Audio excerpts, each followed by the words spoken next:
Chapter 1 Chapter 001 The beginning is the king's bum. Holy cow! I was just drunk last night, and after I sobered up, I actually traveled back in time to 2000? Lin Lang rubbed his eyes and looked at the date on the wall calendar in the rental house, shocked to the point of pupil earthquake. Nice! I've actually returned to the age of 22, the age of my peak appearance. Lin Lang was filled with a burst of ecstasy. Before Lin Lang could think much more, a mechanical system prompt sounded in his head. Ding! Congratulations, host, you have successfully bound the Universal Word Prompt System. All things you see with your naked eye can generate related word prompt information to help you become a super tycoon. Host's personal space activation successful. Host currently has a personal space area of 1,000 cubic meters, which can be upgraded in the future. Novice 3 skills being issued. Congratulations, host, for activating the full level of integrated street fighting and becoming a top expert in actual street fighting. Congratulations, host, for activating the Love Words Master skill. You can talk the talk and walk the walk, and your emotional intelligence in flirting with girls is now at the full level. Congratulations, host, for activating perfect male godly physique.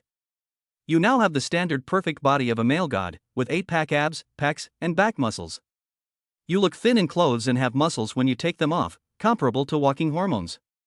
Lin Lang could hardly contain his excitement as he took off his shirt and admired his perfect body in the mirror, a reverse triangle, a washboard stomach, and a full set of muscles.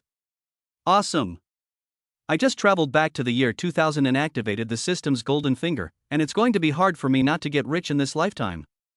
Everywhere Lin Lang looked, universal prompt entries would automatically appear. Lin Lang looked at the clock on the wall, and the word prompt immediately appeared on the virtual system screen in front of him.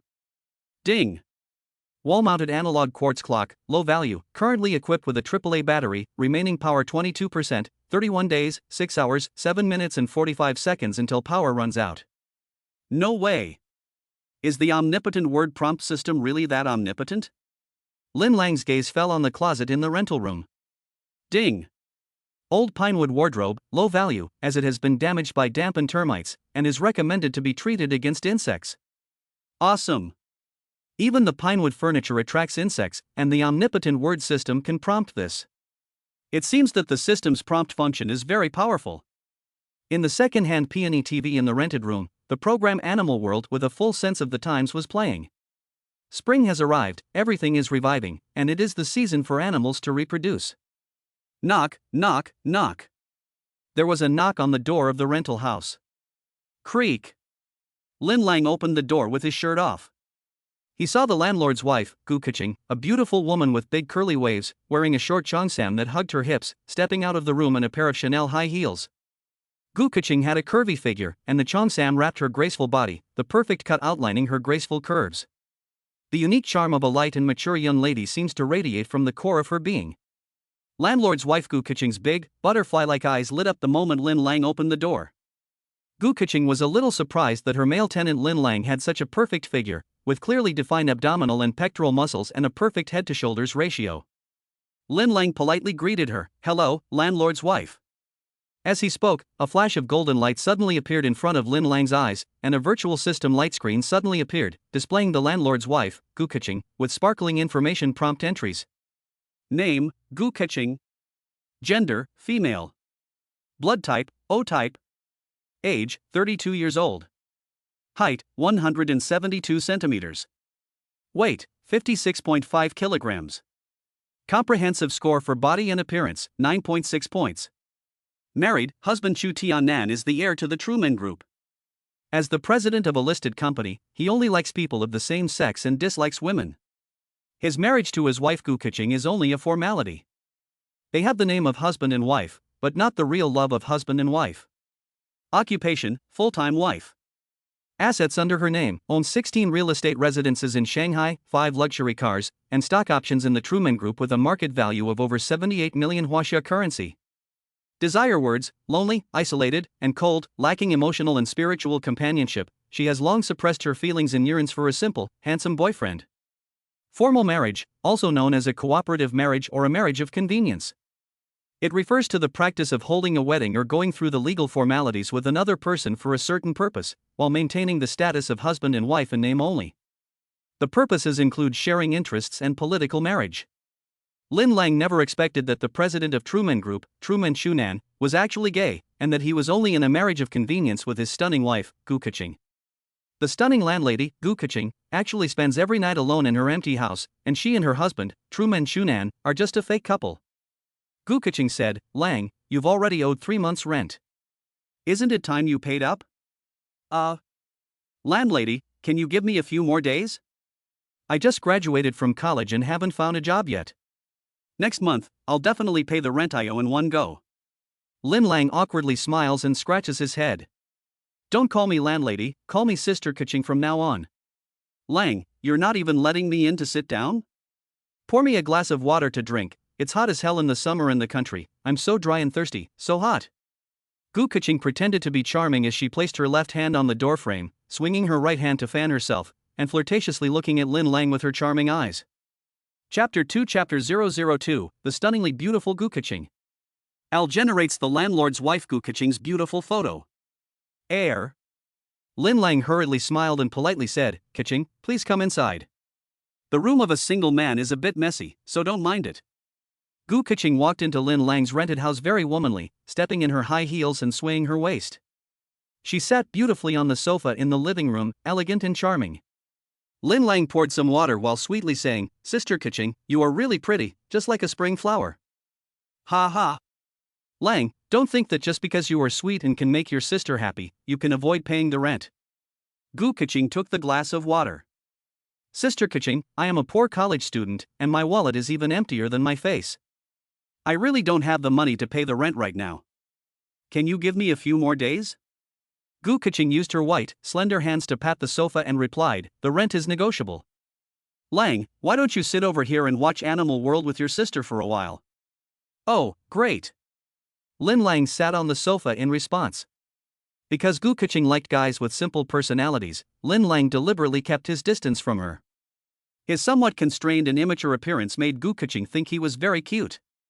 The scene in Animal World is the African savannah, where the flat-headed honey badger is fighting a cobra. It's defiance that leads to action, and its fighting power is not ordinary. Gu Keqing deliberately moved a little closer to Lin Lang and teased, Lang, other boys like to look at beautiful women, but you like to watch bears fight. The faint fragrance from Gu Keqing made Lin Lang a little overwhelmed. Lin Lang replied a little constrainedly, Sister Keqing, these are not bears, but African flat-headed honey badgers. They are masters of the snake-catching world, and eat snakes like they were spicy sticks. Gu Keqing asked after hearing this, is flat-headed the nickname for honey badgers? Lin Lang replied, yes. Flat-top brothers are always fatalistic when fighting. If they don't agree, they just do it. When they see a cobra or an anaconda, they become ecstatic and pounce on it like they're eating spicy strips, tearing it apart with their bare hands. Gu Keqing laughed after hearing this.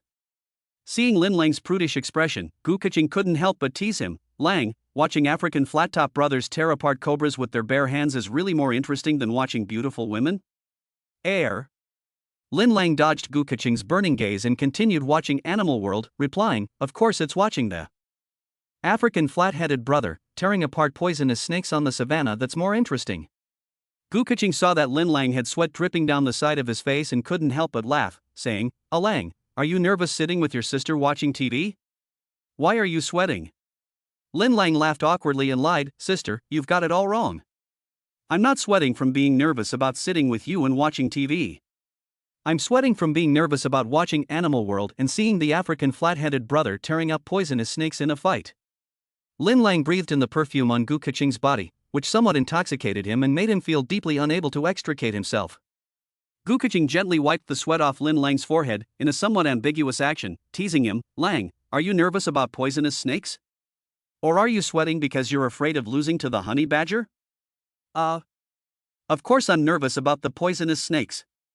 Lin Lang replied with a pounding heart, because the African flat-headed honey badger dares to face all kinds of poisonous snakes and fierce beasts head-on because their thick skin is almost immune to the toxins of all poisonous snakes. Ha ha.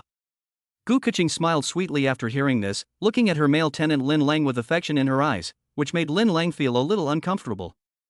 Air, what are you smiling at, Keqing? Gu Keqing smiled and replied, Lang, you're so cute. Keqing, where am I cute? I'm talking about life with you, but you're always talking about African flat-headed brothers. Are you cute because you're stupid? Air.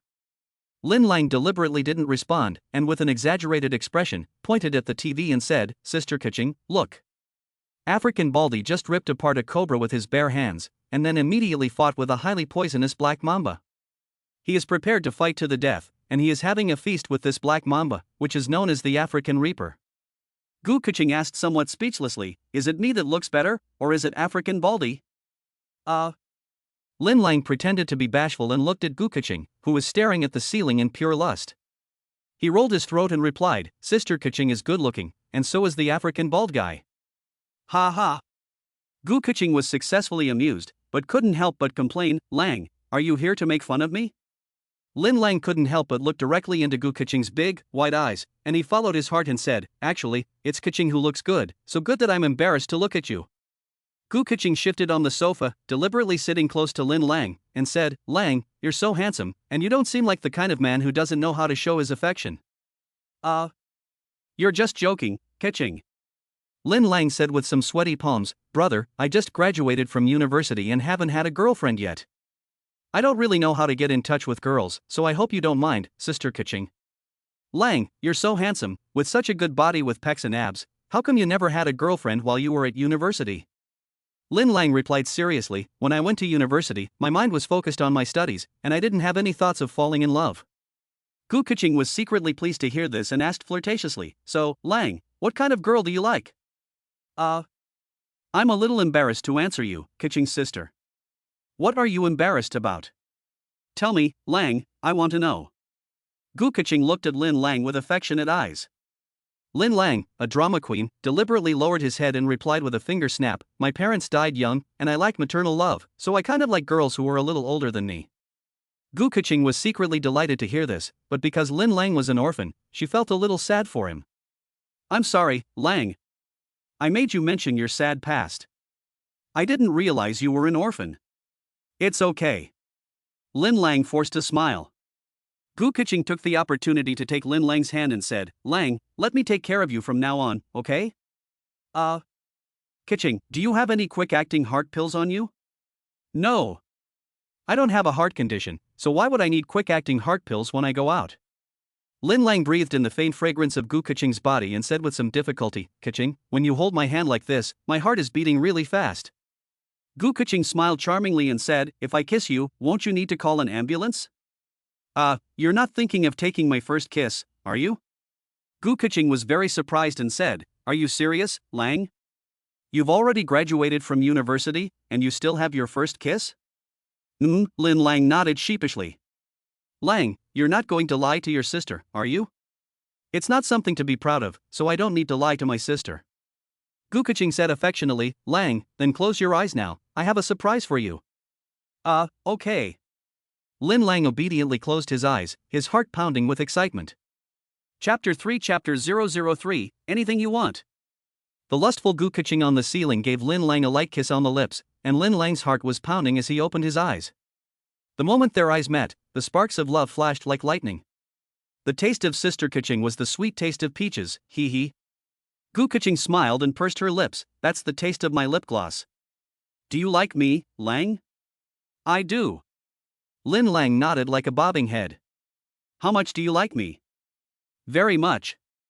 Do you like African bald guys or me? I like African bald guys. Oh no. I like you. I'm so nervous I'm not making any sense, hee. Gu Kaching asked with a loving look in her eyes, then why do you like me?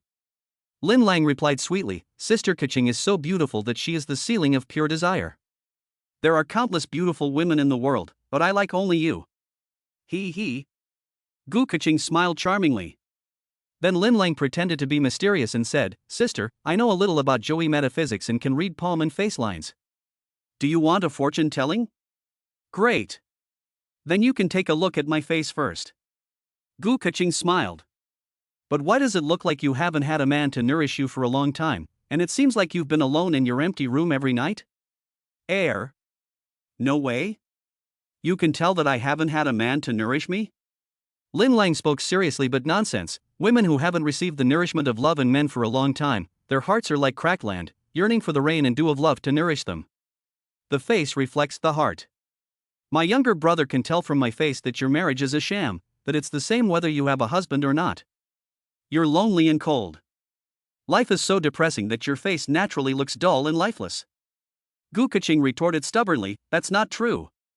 My sister and I are naturally beautiful, with attractive, curvy figures, so how could we not be nourished by men? Lin Lang, however, took Gu Kaching's soft, fair hand and said in a fake voice, then let me read your palm to see if you're lying and if you've been nourished by a man. Ha ha. Gu Kaching couldn't help but laugh and say, Lang, I can see that you don't know how to read palms. You're just making an excuse because you're embarrassed to hold your sister's hand. No. Sister Kaching, you shouldn't underestimate me.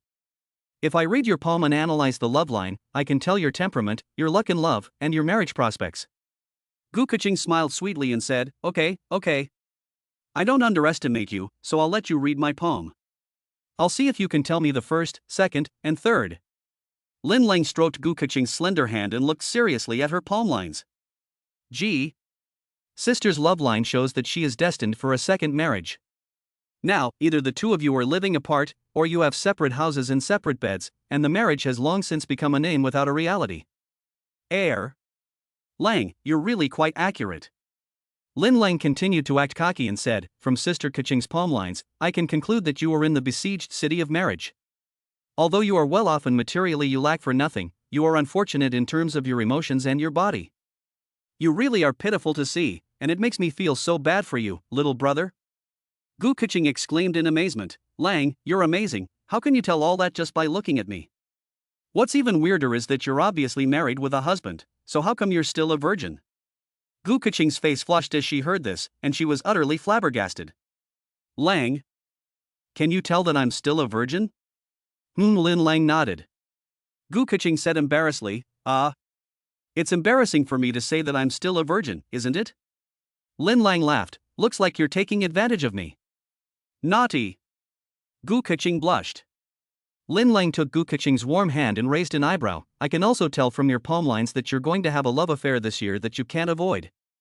Ha ha. Lang, are you trying to say that the man who will cause me to have a love affair is you? Lin Lang replied with a deep expression, Sister Kaching, let me warm and redeem you. Gu Kaching was moved after hearing this, and took out the car keys to an Audi A6 from her LV limited edition bag and arrogantly stuffed them into Lin Lang's hands. Sister Kaching, what do you mean? Gu Kaching replied flirtatiously and tenderly, Lang, my body is not available to you today. This Audi A6 is my token of love for you. For the rest of your life, I will love you. Kaching, you're so generous. An Audi A6 is only a few $100,000 small change, not even half of my monthly allowance. Be good. Take it, Lang, don't worry about it. Since I was young, I have had a weak stomach. The doctor said I should eat soft food, so I gladly accepted. Gu Kaching said tenderly, Lang, you have accepted the car I gave you, so you understand our relationship from now on, right? Boo. Lin Lang took a kiss on Gu Kaching's beautiful little face as a tacit response. Gu Kaching intimately held onto Lin Lang and said cozily, Lang, accompany me to Jing'an Temple Jewelry and Antique City. Sister Kaching, what are you doing in the Antique City? My mother's birthday is next week, and she is a devout Buddhist, so I want to buy her an antique Guanyin statue as a birthday present. Lin Lang replied, that's great, I also want to go to the Antique City to pick up a bargain and make a small fortune. Lang, apart from knowing a little about the metaphysics of the Zhoui, do you know how to appraise antiques? Sister Kaching, I know a lot more. The Lin Lang you see is just the tip of the iceberg. Once we get to the Jing'an Temple Jewelry and Antique City, you'll discover my talent for appraising treasures. Lin Lang, you're just blowing hot air. If you had the talent to appraise treasures, you wouldn't be so poor that you can't pay the rent. Air. Lin Lang smiled awkwardly. Gu Kaching got up and said, let's go now. Lin Lang replied with a single word, okay. Lin Lang drove the black Audi A6, carrying the charming Gu Kaching. They laughed and talked all the way to the Jing'an Temple Jewelry and Antique City in Zhuhai City. Gu Kaching, with her curvy and plump figure, was wearing a tight-fitting short-sleeved cheongsam that hugged her hips, and she was wearing black designer sunglasses. She was intimately holding Lin Lang's arm as they strolled through the Antique City. Jing'an Temple Jewelry and Antique City is a large antique trading market in Zhuhai City. Although it was not the weekend, the antique market was still packed with people, and there was a dazzling array of stalls selling just about anything. There were stamps, paintings and calligraphy, bottles, pots and dishes, Chinese and foreign coins, swords and crossbows, lacquerware and porcelain, jade and agate, gold and silver lacquerware, old books, rare stones, bone and wood carvings, Buddhist statues and incense burners, and mahogany furniture. In short, there was just about anything you could imagine. It was the year 2000, and the internet economy was not yet that developed. The antique market became a popular place for tourists and locals to go shopping and have fun. Most people who came to the antique market were hoping to find a bargain. The market was very competitive, and it was not easy to find a bargain. Often, while you were looking for a bargain, someone else was trying to take advantage of you with a fake product. Lin Lang was no exception. With the hope of finding a bargain, he and Gu Kaching entered the antique market together. As soon as they entered the Jing'an Temple Jewelry and Antique City, everywhere they looked, countless antique appraisal prompt messages of various colors popped up on the virtual system screen in front of them. Ding! Ding! Ding! Lin Lang's eyes looked at the antique stalls, and on the virtual system screen in front of him, countless antique appraisal prompt messages for all the objects on the stalls popped up at once, floating in front of Lin Lang's eyes. Because of the different colors, Lin Lang was a little dazzled. Red treasure appraisal hint word, fake. Yellow treasure appraisal hint word, modern handicrafts. The higher the value, the more yellow the color. Blue treasure appraisal hint word, old objects from a bygone era. The lower the value, the lighter the blue color. The higher the value, the bluer the color. Green treasure appraisal hint word, genuine article. The higher the appraisal value, the greener the color, to the point where it shines, indicating that it is a genuine antique object, or a genuine object of high value. Purple treasure appraisal hint word, toxic and harmful items such as acid-washed jadeite, dyed agate and jade, bracelets treated with chemical agents, etc. Black treasure appraisal hint word, contraband and illegal items such as ivory products and unearthed cultural relics. Glittering golden treasure appraisal hint word, a striking hint word that indicates a genuine bargain, very easy to distinguish, showing the intelligence of the Universal Word Hint System, (UWL). If there is no color difference between the hint words for the various objects on the stalls in the antique city, Lin Lang will never finish reading all the hint messages. Lin Lang secretly marvels at the Universal Word Hint System, which is simply a magical artifact for identifying treasures and picking up bargains. It seems that it will be difficult to not get rich today. Gu Kaching said, Lang, there's nothing good on the antique stalls, let's go to an antique shop. Lin Lang, however, replied, people who open antique shops are all experts, and it's very difficult to find bargains in the hands of experts. Let's just browse the antique stalls first. It's easier to find bargains and make a lot of money by panning for gold in the sand. Great! Then I'll see if you're just bragging or if you really have the ability to identify treasures and find bargains. Don't get your face slapped. Sister Kaching, you'll see. Lin Lang and Gu Kaching chatted and laughed as they strolled through the large antique market, browsing the many stalls. As they walked, Lin Lang suddenly caught sight of something and stopped in front of an unremarkable stall selling ancient coins. Ding! A golden treasure detecting prompt word sparkled, a big find. Antique hint, found a Dade Tongbao copper coin, current market collection value, a conservative estimate of 1 million Chinese yuan. I'll generate a Dade Tongbao copper coin. Lin Lang suppressed his excitement, squatted in front of the stall, deliberately picked up a fake yuan data silver coin, and asked, Boss, how much is this yuan data with a face value of 1 yuan from the third year of the Republic of China?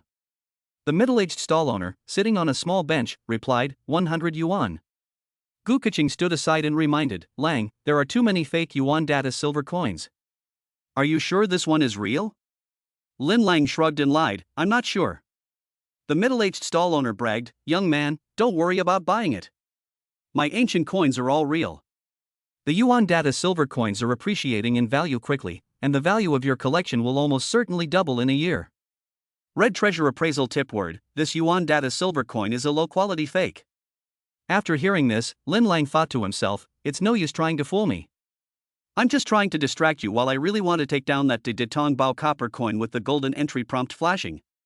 After reciting the prompt, Lin Lang casually picked up a few ancient coins on the stall and then, following the golden entry prompt, picked up a very old and inconspicuous De Tong Bao copper coin with difficulty concealed excitement. Boss, how much is this coin? The stall owner, who was haggling with other customers, casually glanced at it and replied, missing a chance at millions, take it for 10 yuan.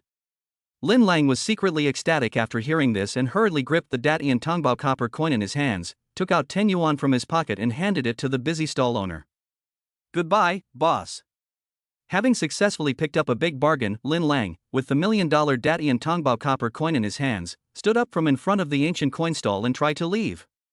The middle-aged stall owner, after receiving Lin Lang's 10 yuan, suddenly said, "Young man, don't go." Lin Lang, who was about to leave, was taken aback by the sound and thought, "Oh no, is it possible that the stall owner has changed his mind?" Chapter 4, Episode 004, Making Money is Like Stealing. Unexpectedly, the middle-aged stall owner just asked, "Young man, do you still want that yuan data silver coin? I'll give you a discount, 50% off, 50 yuan, how's that?" Lin Lang thought to himself after hearing this, "You scared the hell out of me. I thought it was the stall owner who had found out that I had picked up $1 million Datong Tongbao copper coin and was going back on his word." After reading this, Lin Lang replied, "No." Immediately afterwards, Lin Lang put his arm around Gu Keching's soft waist and quickly left the antique coin stall. With his back turned on the middle-aged stall owner, he walked away. A smug smile spread across Lin Lang's face as he looked at the $1 million Datong Tongbao copper coins he had just bought for just 10 yuan. Lin Lang looked at the ancient Datong Tongbao copper coins in his hands with great interest, his eyes gleaming. "I've struck it rich. As soon as we arrived at the Jing'an Temple Jewelry and Antique City, I struck it rich." Gu Keching took off her sunglasses, blinked her beautiful big eyes, and tentatively asked, "Honey, is this unremarkable-looking copper coin really worth a lot in terms of collectible value?" Lin Lang replied indifferently, "This unremarkable-looking old copper coin is actually the extremely rare Dade Tongbao, and the current market price for collectors is at least 1 million huaxia coins." Gu Keching exclaimed in amazement, "Really? You found 1 million yuan in just one worn-out copper coin?" In a good mood, Lin Lang replied very patiently, "You don't know, Sister Keching, that the Dade Tongbao copper coin was minted and circulated during the Dade period by Emperor Timer of the Yuan dynasty. The Dade Tongbao copper coin had two types of text, Chinese and Mongolian. The Chinese text was in regular script and read vertically, and there were small coins, two-fold coins, and three-fold coins. The Mongolian text is of the three-fold type, with a plain back. Most of the Dade Tongbao coins handed down from generation to generation are small offerings, with a diameter of less than 24 millimeters and poor text. According to historical records, the circulation of Dade Tongbao coins was relatively small in those years, and coupled with years of war and turmoil, very few have survived to the present day, which is why they are so valuable. I just found this Dade Tongbao copper coin, which is in Mongolian script and has no text on the reverse side. Even if you are not an expert on ancient coin appraisal, you can't tell that this inconspicuous old copper coin has a collection value of over 1 million in the world of ancient coin collecting." Gu Keching said incredulously, "My dear, although what you said sounded plausible and you didn't sound like you were making things up, I don't believe that such a small, worn-out copper coin could be worth 1 million. Lin Lang proudly replied, "If you don't believe me, sister, let's go to a professional antique shop right now and sell this Dade Tongbao copper coin to turn it into millions of cash." "Great. I want to see it too, sister, to see if you're bragging." Ding. Friendly reminder from the omnipotent phrase system, Jing'an Temple Antique City Zenbeige Antique Pawnshop can appraise, purchase and collect this Dade Tongbao copper coin. With the universal word hint system, everything can be word hinted, awesome. So Lin Lang put his arm around Gu Keching's waist and followed the system's prompts to the Zenbeige Antique Pawnshop. He saw a shop assistant dusting with a feather duster. The Jumbo Treasure Antique Pawnshop was filled with many antique cultural relics on display, such as porcelain calligraphy and paintings, antique cultural objects, gold and silver lacquerware, and bronze Buddha statues, which looked very high-end.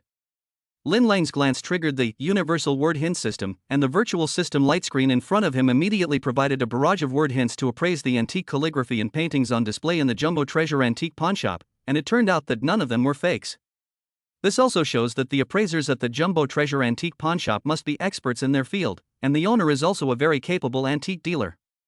Appraiser Ah Chang greeted enthusiastically, "May I ask if you are here to pawn or redeem your item?" Lin Lang replied, "To pawn." Appraiser Ah Chang continued, "Is it a lost item? Or is it redeemable within a limited period of time?" "Irrevocable." Lin Lang replied without hesitation. The so-called irrevocable pawn is to sell the pawned item directly to the pawnshop, and the transaction cannot be redeemed after it is successful. There is also the case where the item is not redeemed after the deadline, and it is not renewed either. The pawnshop will also consider it an irrevocable pawn. "May I ask you, what item do you want to pawn today?" Lin Lang placed the Dade Tongbao copper coin on the countertop. The appraiser, Ah Chang, put on a pair of white gloves, picked up the copper coin, and looked at the front and back with the naked eye. He then looked at the old coin carefully with a magnifying glass, but frowned because he didn't recognize the Mongolian script. This copper coin of the third fold type has a very strong sense of age. It doesn't look like a modern imitation. I look at it carefully and it looks like a currency from the Yuan dynasty. However, this coin has Mongolian script on one side and a plain side without any writing. I have never seen such a rare coin before, so I can't just make an arbitrary assessment and bid. Please wait a moment, I will go and ask the boss to come over and make an assessment. Lin Lang replied with a single word, good. The waitress at the Zenbeige antique pawnshop smiled as she brewed tea and poured water. Her service awareness and attitude were very good. Please have some tea. Gu Keqing politely replied, thank you, after receiving the disposable paper cup. Then, a short-haired, slightly overweight middle-aged man wearing black clothes and cloth shoes, with an 8-faced Buddha amulet around his neck, an ivory bracelet on his wrist, and a walnut in his hands, walked over with a smile, accompanied by the treasure appraiser, Ah Chang. Ding! Universal Phrase System Prompt. Zhou Zhengdong, owner of the Jumbo Treasure Antique Pawnshop, cultural relic appraisal expert, collector, researcher at the Palace Museum State Council, deputy director of the Bohai Cultural Relic Appraisal Committee, advisor to the Bohai Museum, has long been engaged in the research of ancient Chinese porcelain calligraphy and painting, with a focus on ancient coins from various dynasties. Zhou Zhengdong approached with a smile and politely greeted, hello, both of you. Hello, Mr. Zhou. Lin Lang replied. Zhou Zhengdong looked up and down at Lin Lang and asked, do you know me, this collector friend? Lin Lang replied, Mr. Zhou is a master of antique appraisal and is quite famous in the Zhuhai collection world. I have heard of you. You are too kind, friend. Zhou Zhengdong smiled, put on his white gloves, picked up the Datong Tongbao copper coin on the countertop, and as soon as he held it in his hands, his eyes lit up. After carefully examining the treasure with both hands, he tentatively asked, friend, do you know the origin and value of this coin? Chapter 5, Chapter 005, The Beautiful Female School Flower Makes an Appearance. The reason why Zhou Zhengdong, the pawnshop owner, asked this question was to test whether Lin Lang was an amateur or a professional. If Lin Lang is a greenhorn who doesn't know the ropes, Zhou Zhengdong can drive down the price and pick up a bargain. If he meets an expert, he can only accept a small profit and collect according to the market price. Lin Lang replied truthfully, this Mongolian script-dated Tongbao copper coin is a rare treasure of Yuan dynasty currency. The amount in existence is very rare, and it is difficult to find one in the ancient coin collecting world. The current market collection price exceeds 1 million Chinese yuan. Zhou Zhengdong exclaimed in amazement, I didn't realize that this collector was young but an expert. That's right.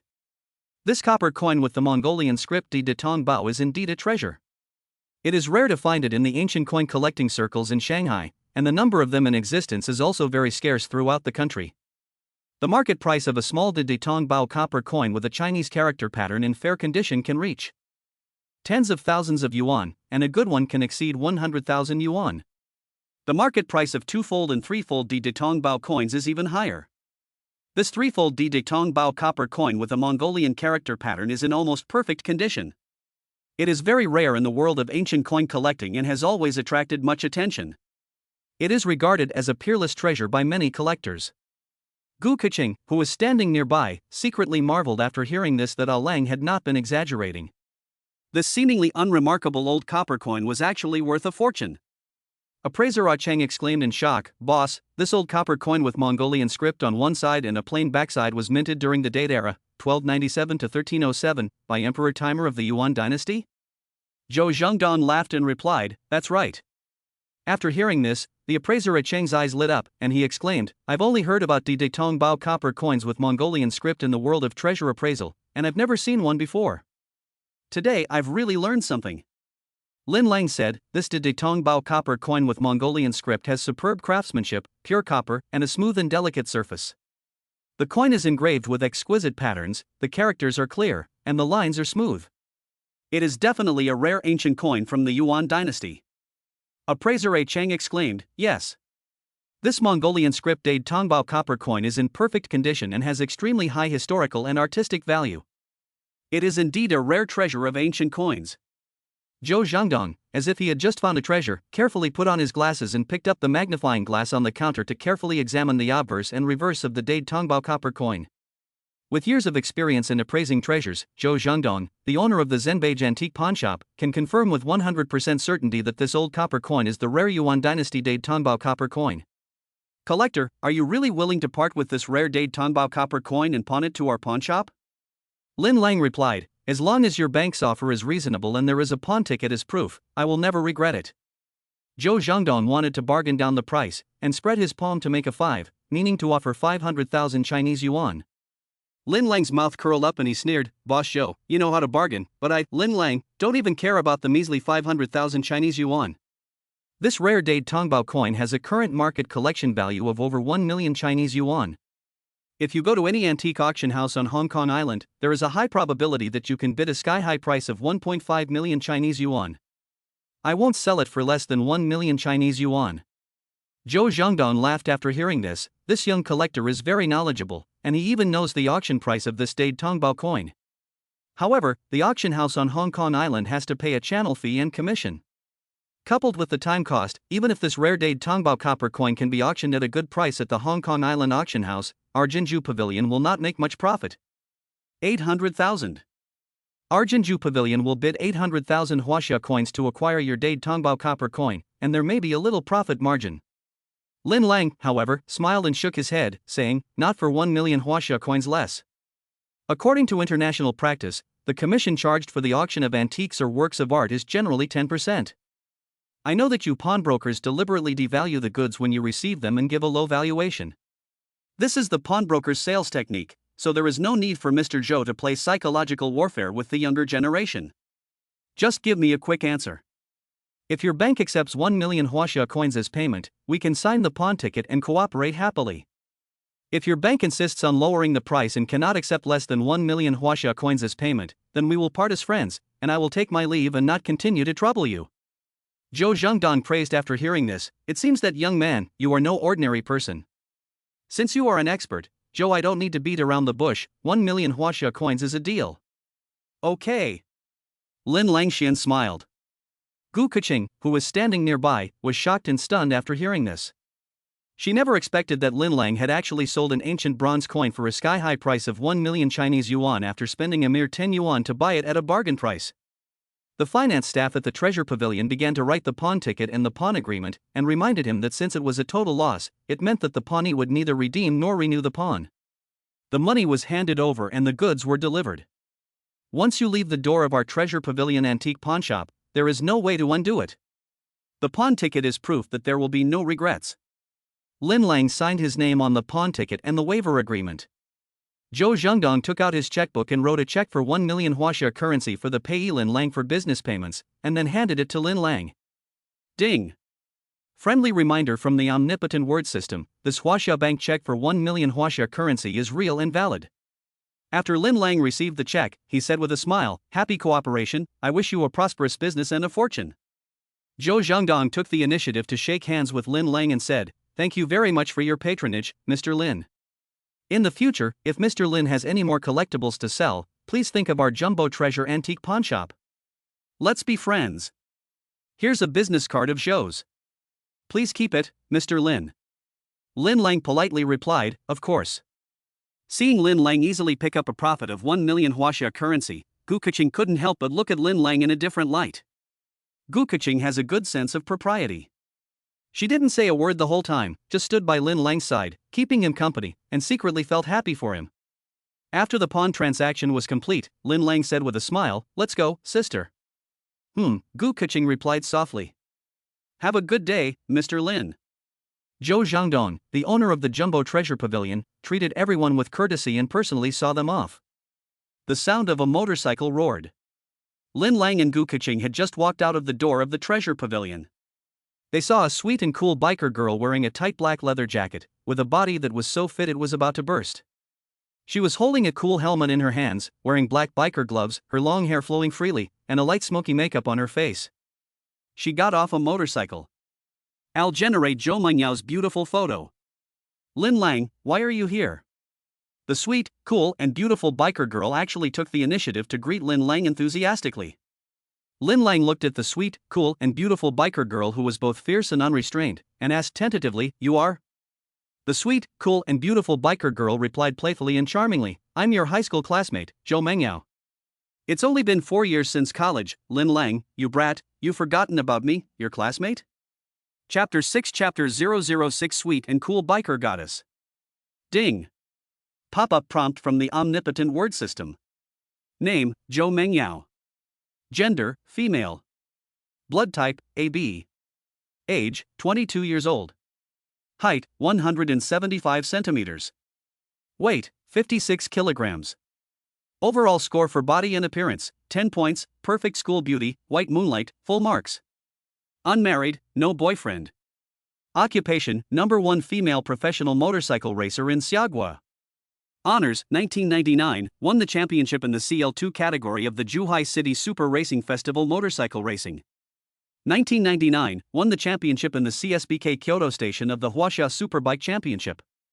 2000, won the runner-up in the Zhuhai station of the Asian Superbike Championship.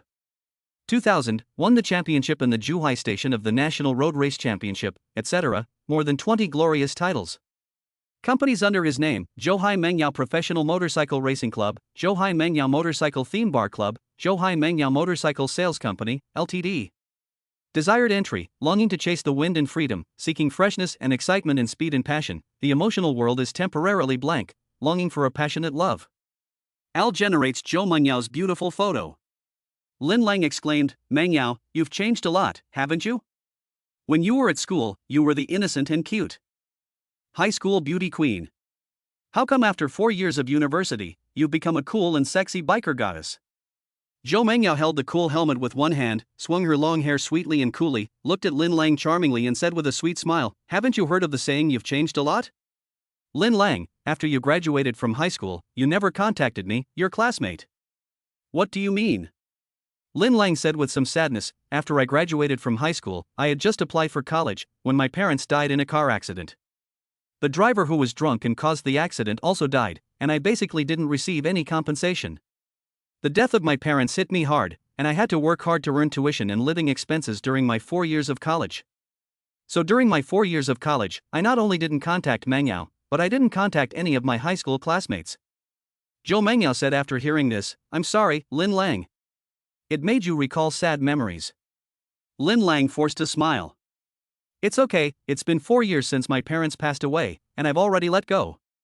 Hearing this, Gu Keqing, who was standing nearby, realized that Lin Lang's parents had died in a car accident, and she felt a pang of sympathy for Lin Lang. Then, the sweet and cool motorcycle girl Zhou Mengyao called the owner of the Zenbage, Zhou Zhangdong, Dad. Heir. Lin Lang was a little stunned after hearing this.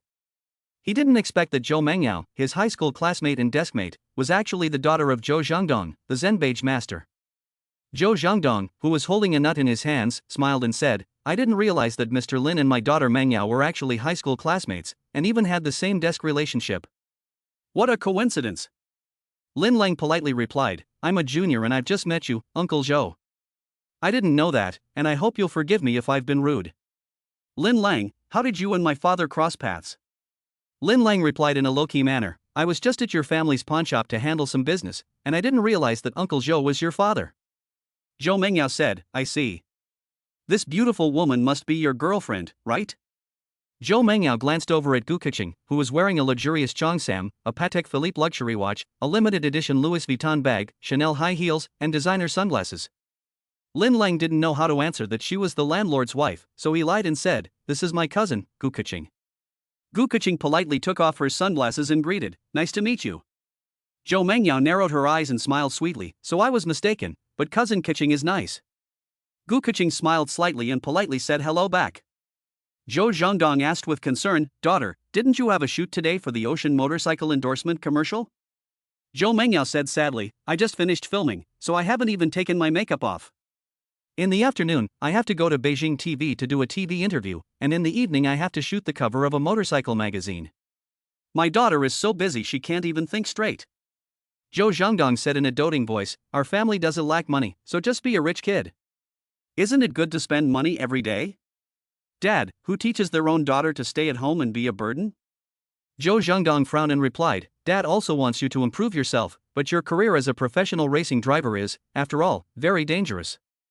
Mengyao, you are already the number 1 female professional racing driver in Xiagua, and you no longer need to prove yourself in terms of speed.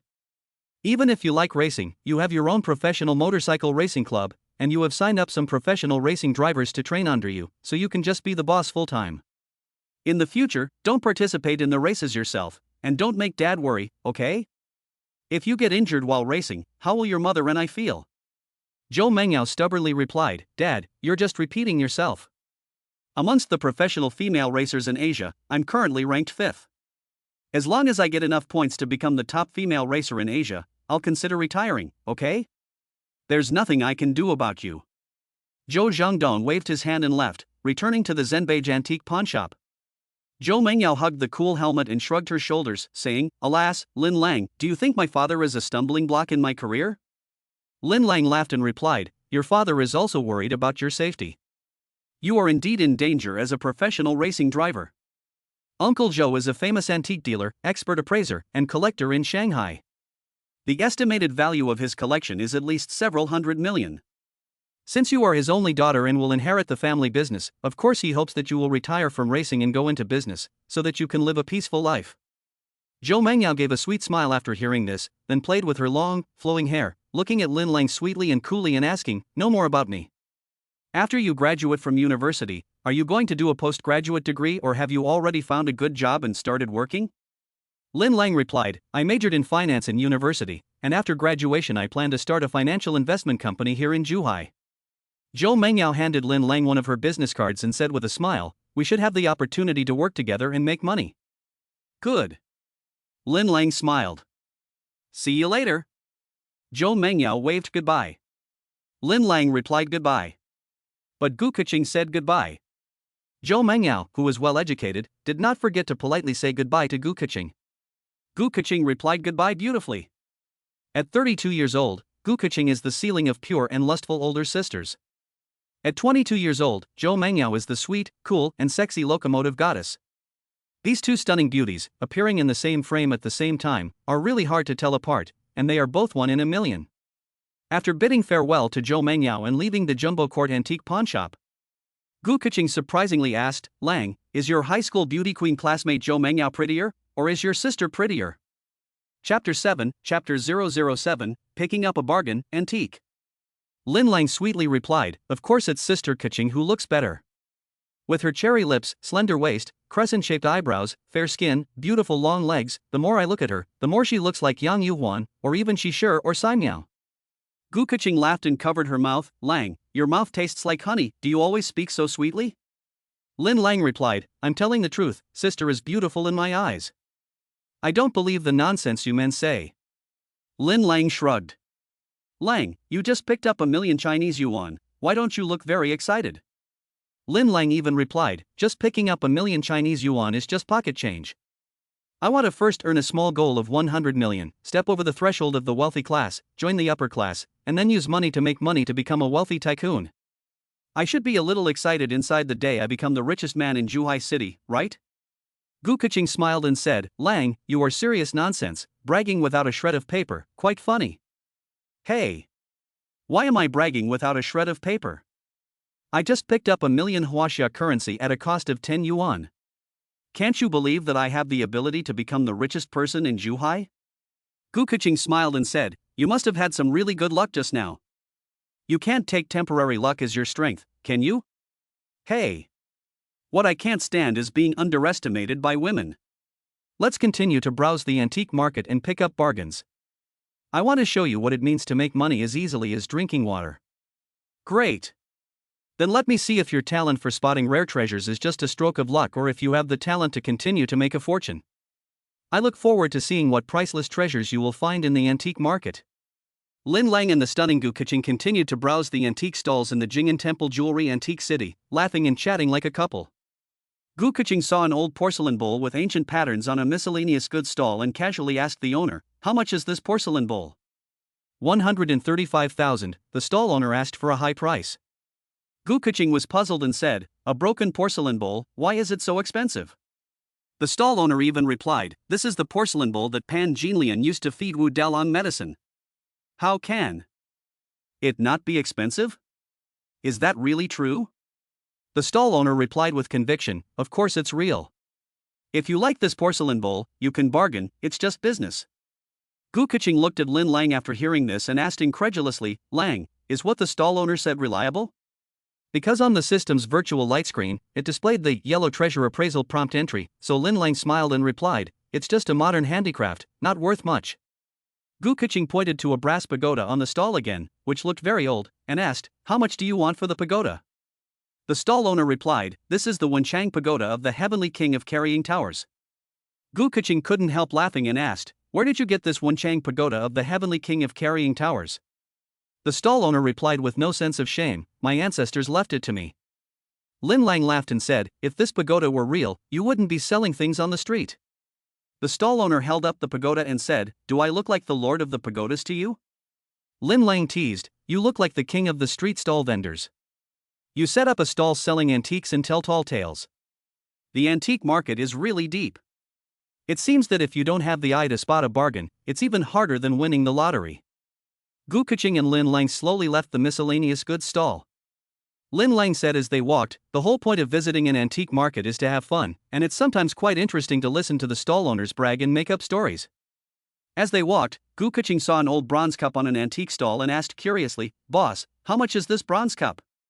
The stall owner replied, "This is a peacock cup from the Western Zhou dynasty. I'll sell it to you for 8,000 yuan. Gu Keqing looked at Lin Lang after hearing this. Lin Lang grinned and said, "The stall owner just made that up, but you can just listen to it, don't take it seriously."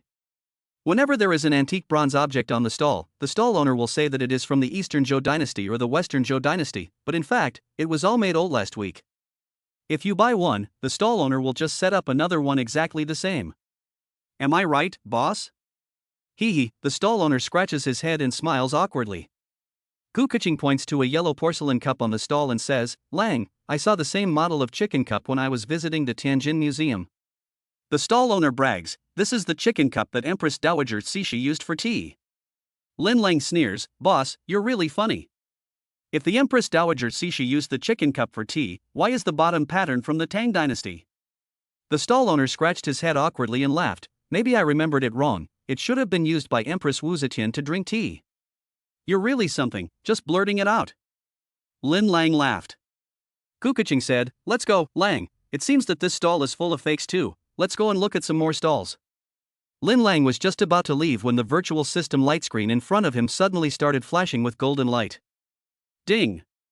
A glittering golden treasure appraisal prompt word, picking up a bargain, antique tip, found a pair of lacquer wine glasses from the late Qing dynasty. Peel away the surface's disguised red lacquer, and inside is a pair of priceless, foreign tribute rhinoceros horn cups from the Tang dynasty used by the imperial court. The current market collection value is conservatively estimated to be over 10 million Chinese yuan. Holy shit! This time I've really picked up a bargain. Lin Lang was secretly excited. Chapter 8 Chapter 008 Picking up a leak, the Imperial Rhinoceros Horn Cup from the Tang Dynasty. Immediately afterwards, Lin Lang pretended to be nonchalant and said, "Don't go yet, sister. I think the stall owner is quite humorous. Let's take care of his business and buy a little trinket, then leave." The stall owner laughed and said, "Handsome man, you're a good person. You can pick whatever you like from my stall, and I'll give you a discount on whatever you like." Lin Lang looked at the dazzling array of antiques on the stall, looking left at the 4 treasures of the study, right at the bracelets and bangles, poking at the porcelain and then the wood carvings. It looked like he wasn't paying attention, but in fact he was bluffing, not directly focusing his gaze on the lacquer wine glasses from the late Qing dynasty. After putting on his show, Lin Lang casually picked up a lacquer wine glass and asked tentatively, "Boss, how much do you want for these worn-out lacquer wine glasses?" The stall owner replied with an exaggerated expression, "Handsome guy, you really have good taste. Even if these lacquer wine glasses are not from the late Qing dynasty, they are definitely from the Republic of China period. Although they look a bit worn, they definitely have a sense of age. You can take them away for 5,000 yuan.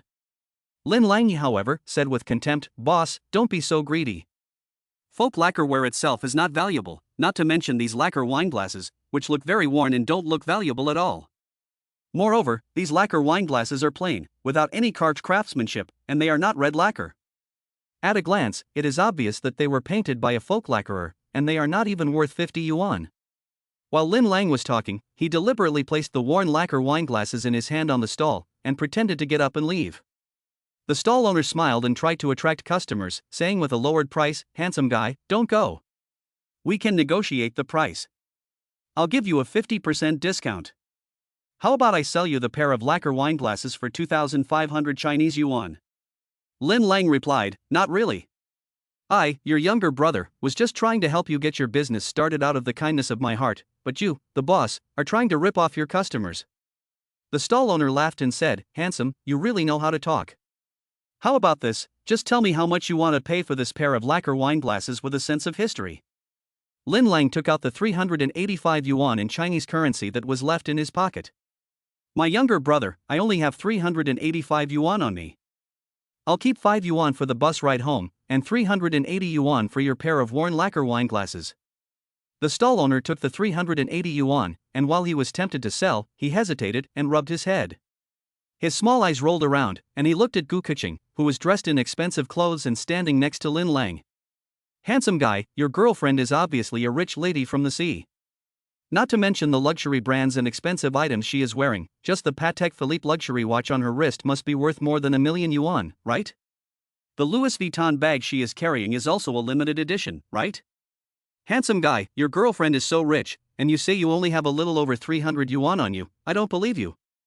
The stall owner is good at reading people and wants to sell the lacquer wine glasses that Lin Lang has his eye on for a higher psychological price. Gu Keqing, Lin Lang's girlfriend, who has been mistaken, can't hide her happiness.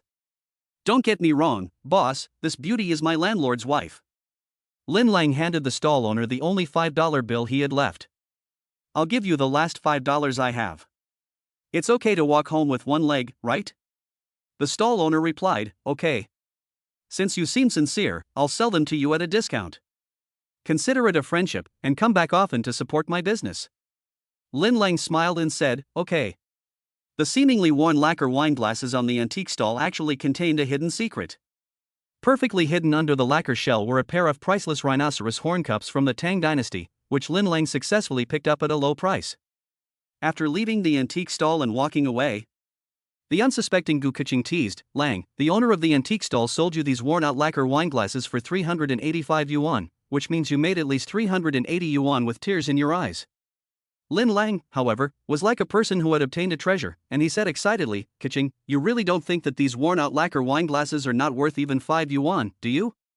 Gu Keqing replied with disgust, such old and worn lacquerware, like the red lacquer wine glasses used for worship at funerals in the countryside during the old days. I wouldn't take it even if you gave it to me for free, it just looks a bit unlucky. Lin Lang, however, replied proudly, you women just have short hair and short views. Now let's go to the Jumbo Treasure Antique Pawnshop again. I'll let you witness a miracle, and see how I sold these worn-out lacquer wine glasses for a sky-high price of tens of millions of Chinese yuan. Gu Keqing exclaimed in awe after hearing this, could it be that Lang, you found another big bargain? Chapter 9, Chapter 009, Hidden Mystery, Priceless. Lin Lang proudly replied, it seems that the goddess of luck is favoring me, and it would be difficult not to get rich by picking up bargains. Lang, aren't these old lacquer wine glasses worth a lot of money? Whether these seemingly worn lacquer wine glasses are valuable or not, we will find out when we go to the Jumbo Treasure Antique Pawnshop to get an estimate. Gu Keqing smiled and replied, okay. Immediately afterwards, Lin Lang once again took Gu Keqing on a walk through the antique city, and they arrived at the Jumbo Treasure Antique Pawnshop. Zhou Mingyao's Lambretta motorcycle was still parked outside the door of the Jumbo Treasure Pavilion, indicating that Lin Lang's high school schoolmate and classmate was still inside the Jumbo Treasure Pavilion and had not yet left. Lin Lang and Gu Keqing entered the Jumbo Treasure Pavilion for the second time. The appraiser, Ah Chang, greeted them warmly, hello, Mr. Lin. Mr. Lin, you just left not long ago, and you've returned. Is there something the matter? Lin Lang smiled and replied, don't worry, I'm not back to regret pawning the Daicha Tongbao copper coins. I've brought a pair of fine antiques to pawn again at your bank. Appraiser Chang smiled and said, Mr. Lin, please come inside. This time, I dare not neglect our valued customer. Let's go directly to the VIP room, where we can appraise the treasures while drinking tea. Lin Lang replied with a single word, good. Please. Appraiser Chang respectfully led the way. Lin Lang and Gu Keqing took their seats in the VIP room. The beautiful female tea artist from the treasure pavilion, dressed in hanfu and wearing a hairpin, began performing tea art and pouring tea for Lin Lang and Gu Keqing. The VIP treatment was much better. Lin Lang lifted the fragrant tea at hand and took a gentle sip. Instantly, the fragrance and sweetness entered his mouth. The tea aroma filled his mouth and slowly spread, filling his whole body with a refreshing feeling. Great tea. Gu Keqing took a sip of the tea and replied indifferently, I prefer coffee. Lang, do you even know anything about tea? Lin Lang flamboyantly shook his hair and replied, I'm not very talented, but I know a little bit about everything. Ha ha. Gu Keqing raised an eyebrow and asked testily, so Lang, tell me, what kind of tea is the female tea artist brewing? Ding. Universal Word Suggestion System message, Westlake Longjing Tea. After receiving the system prompt, Lin Lang replied pretentiously, excellent Westlake Longjing Tea. Gu Keqing looked at the female tea artist dressed in hanfu. The female tea artist smiled and replied, Mr. Lin is right, the tea provided in our VIP room at the Zenbage is indeed excellent Westlake Longjing tea. Gu Keqing shrugged and said, okay, you got me. Appraiser Chang asked tentatively, Mr. Lin, I wonder what precious antique you want to pawn this time. Lin Lang, acting mysteriously, placed a pair of lacquer wineglasses that looked worn on the appraisal table.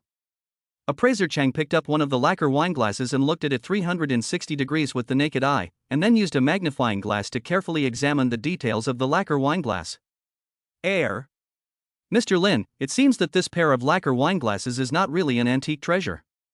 The condition of these lacquer wineglasses is very poor, and they are not lacquer cups with carved patterns, nor are they lacquer cups with red lacquer. They look more like old folk items from the late Qing dynasty or early Republic of China, and their value is very low.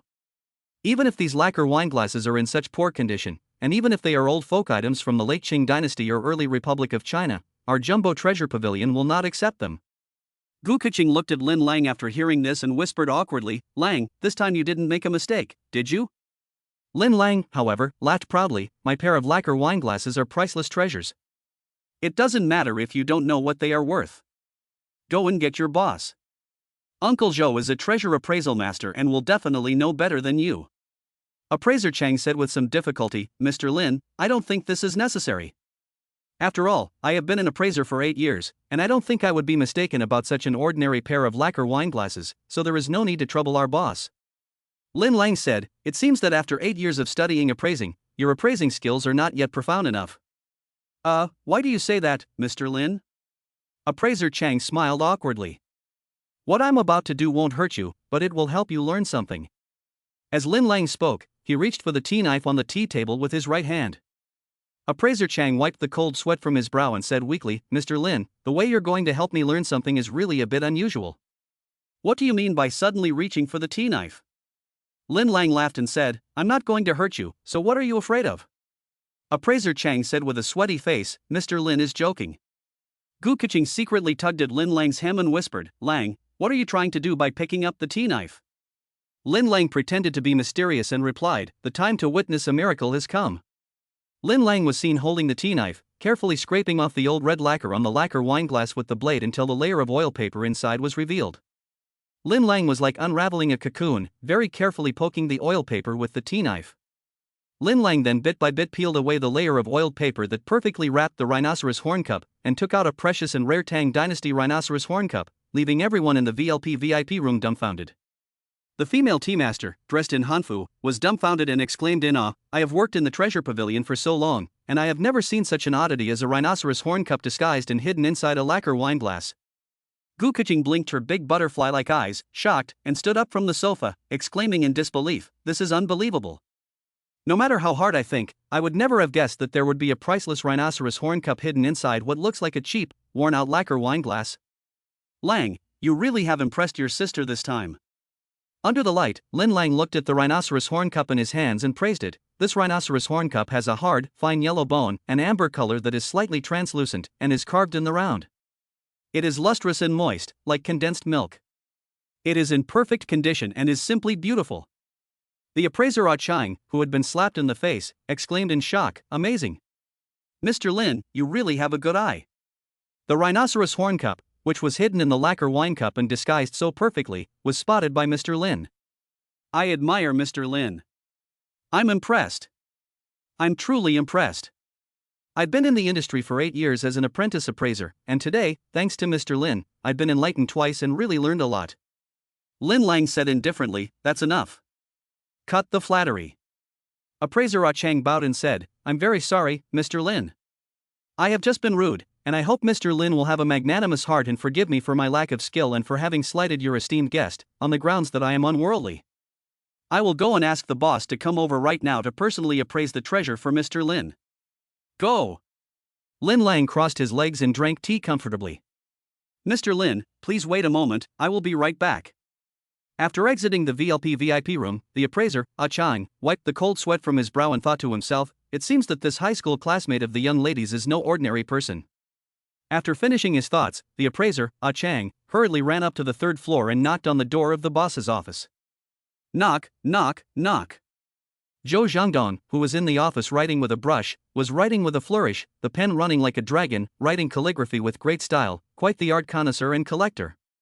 The sweet and cool motorcycle goddess Zhou Mengyao was standing aside, preparing ink for her father. When she heard the knock on the door, she said, "Come in." Squeak! The shop assistant pushed open the door and walked into the boss's office, respectfully saying, "I'm sorry to disturb Mr. Zhou's artistic mood, but Miss Zhou's high school classmate, Mr. Lin, is here at our Jinju Pavilion again." Zhou Zhangdong stopped moving his brush after hearing this, frowned and said, "Could it be Lin Lang, regretting pawning the Detonbao copper coins?" Chapter 10, Seeing the Beautiful School Beauty Again. The treasure appraiser, Ah Chang, truthfully replied, "No." Mr. Lin brought a pair of worn lacquer wineglasses that looked like old objects from the late Qing dynasty and early Republic of China. After I appraised them with my expert eye, I have disgraced our jumbo treasure pavilion.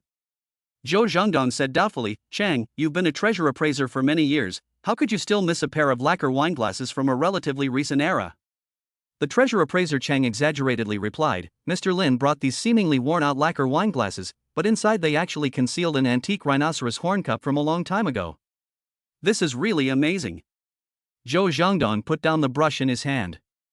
The appraiser, Chang, continued, "A layer of oiled paper is attached to the surface of the rhinoceros horn cup, and the paper is painted with camouflage red lacquer, perfectly concealing the priceless rhinoceros horn cup inside the lacquer wineglass. Why did the owner of this pair of rhinoceros horn cups perform such a miraculous operation?" Zhou Zhangdong replied, "Never doubt the wisdom of the ancients. In ancient times, there were frequent wars and years of fighting. Many dignitaries were afraid that their treasures would be looted or stolen, so they painstakingly disguised their precious cultural relics as objects of low value and passed them on to future generations so that they would not be coveted by thieves." Appraiser Ah Cheng exclaimed in amazement, "So that's it? I'm sure that in ancient times, the owner of this rhinoceros horn cup must have also been afraid of being robbed, so he disguised the priceless rhinoceros horn cup and hid it inside the lacquer wine cup." Zhou Mengyao's eyes lit up upon hearing this, and she beamed, "Dad, as the daughter of a treasure appraisal master, this is the first time I've heard of such a strange thing."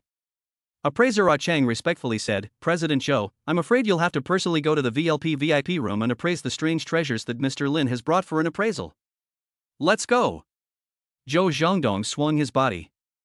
"Dad, I'll go with you to the VIP room to see where my high school classmate Lin Lang got such a rare treasure." Zhou Zhangdong walked with his arms crossed, teasing, "Are you going to see the fun, or your male classmate Lin Lang?" "Of course I want to go see the fun." Zhou Mengyao puffed up her pretty little face. Zhou Zhangdong smiled and said, "I remember when you were in high school, your mother told me that your secret crush on your classmate and school hunk had somewhat affected your academic performance. Today, as your father, I just learned that this Lin Lang is your classmate from high school for 3 years. Could it be that the school hunk you had a crush on in high school was Lin Lang?" Zhou Mengyao, the sweet and cool goddess of the motorcycle, whose beautiful little face flushed like a little river puffin, said angrily, "Did my mother read my diary?" Zhou Zhangdong realized that he had let the cat out of the bag and hurriedly replied, "I didn't betray your mother, daughter. Just pretend I didn't say anything." An unhappy Zhou Mengyao, with her father Zhou Zhangdong, walked up and down the stairs in tandem, pursing her lips and spitting out, "My mother's act of reading my diary has violated my privacy. My mother used unscrupulous means to spy on my privacy when I was in high school, which is a violation of the law." Zhou Zhangdong laughed loudly, "My daughter, you are exaggerating. Your mother's act of reading your diary back then was also out of a kind of concern for you. She was afraid that your early love would affect your studies, and wanted to help you solve your growing pains. You parents may say what you like, but I protest. My mother was wrong to read my diary. She had no sense of boundaries and behaved very badly. I strongly disapprove of her wrongdoing and firmly oppose and condemn it." Zhou Mengyao pouted playfully, looking sweet, cool, cute, and beautiful like a mystery. Zhou Zhangdong replied fondly, Okay. Dad will condemn your mother with you for her wrongdoings many years ago, and apologize to you on your mother's behalf, okay? What's the use of an apology if you can't get the police involved? Some practical compensation is better than anything else. You little brat, it seems you want to take this opportunity to extort money from your father. Zhou Mengyao replied with a smile on her face, I've set my sights on a convertible sports car with the logo of a manure fork. It only costs 5 million yuan to import it into China. He. Zhou Zhengdong asked, what brand of sports car is the convertible sports car with the logo of a manure fork? Appraiser A Chang reminded him, it's a Maserati. Zhou Zhengdong smiled and said, you're right, the Maserati logo really does look like a manure fork. But my daughter, you already own 7 or 8 luxury cars, including several convertibles. Can you drive all those luxury cars? Dad, are you saying you don't want to buy them for your beloved daughter?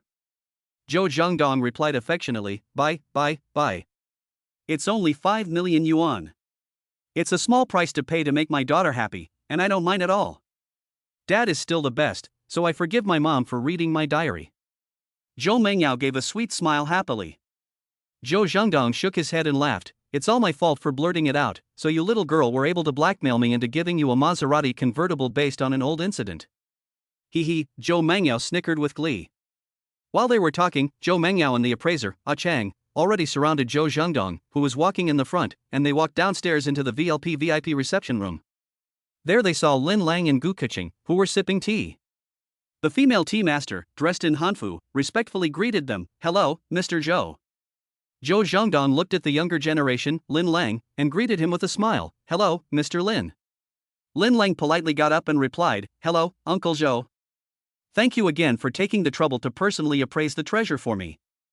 Mr. Lin is taking care of the business of our Jumbo Treasure Pavilion, and your presence at our pawnshop is a great honor. I'm so happy to have you here. Zhou Zhengdong said with a smile, speaking the usual words. Gu Keqing got up, nodded with a smile, and greeted Zhou Mengyao, Lin Lang's female classmate. Zhou Mengyao sweetly greeted, hello, cousin Keqing. Then, Zhou Mengyao looked at the handsome Lin Lang and smiled sweetly, saying, old classmate, I never thought we would meet again so soon. Lin Lang smiled back, saying, yes. After I get involved in the antique investment industry, I will have frequent business dealings with the Jumbo Treasure Pavilion and your father. It seems that in the future, we will have more opportunities to meet as classmates.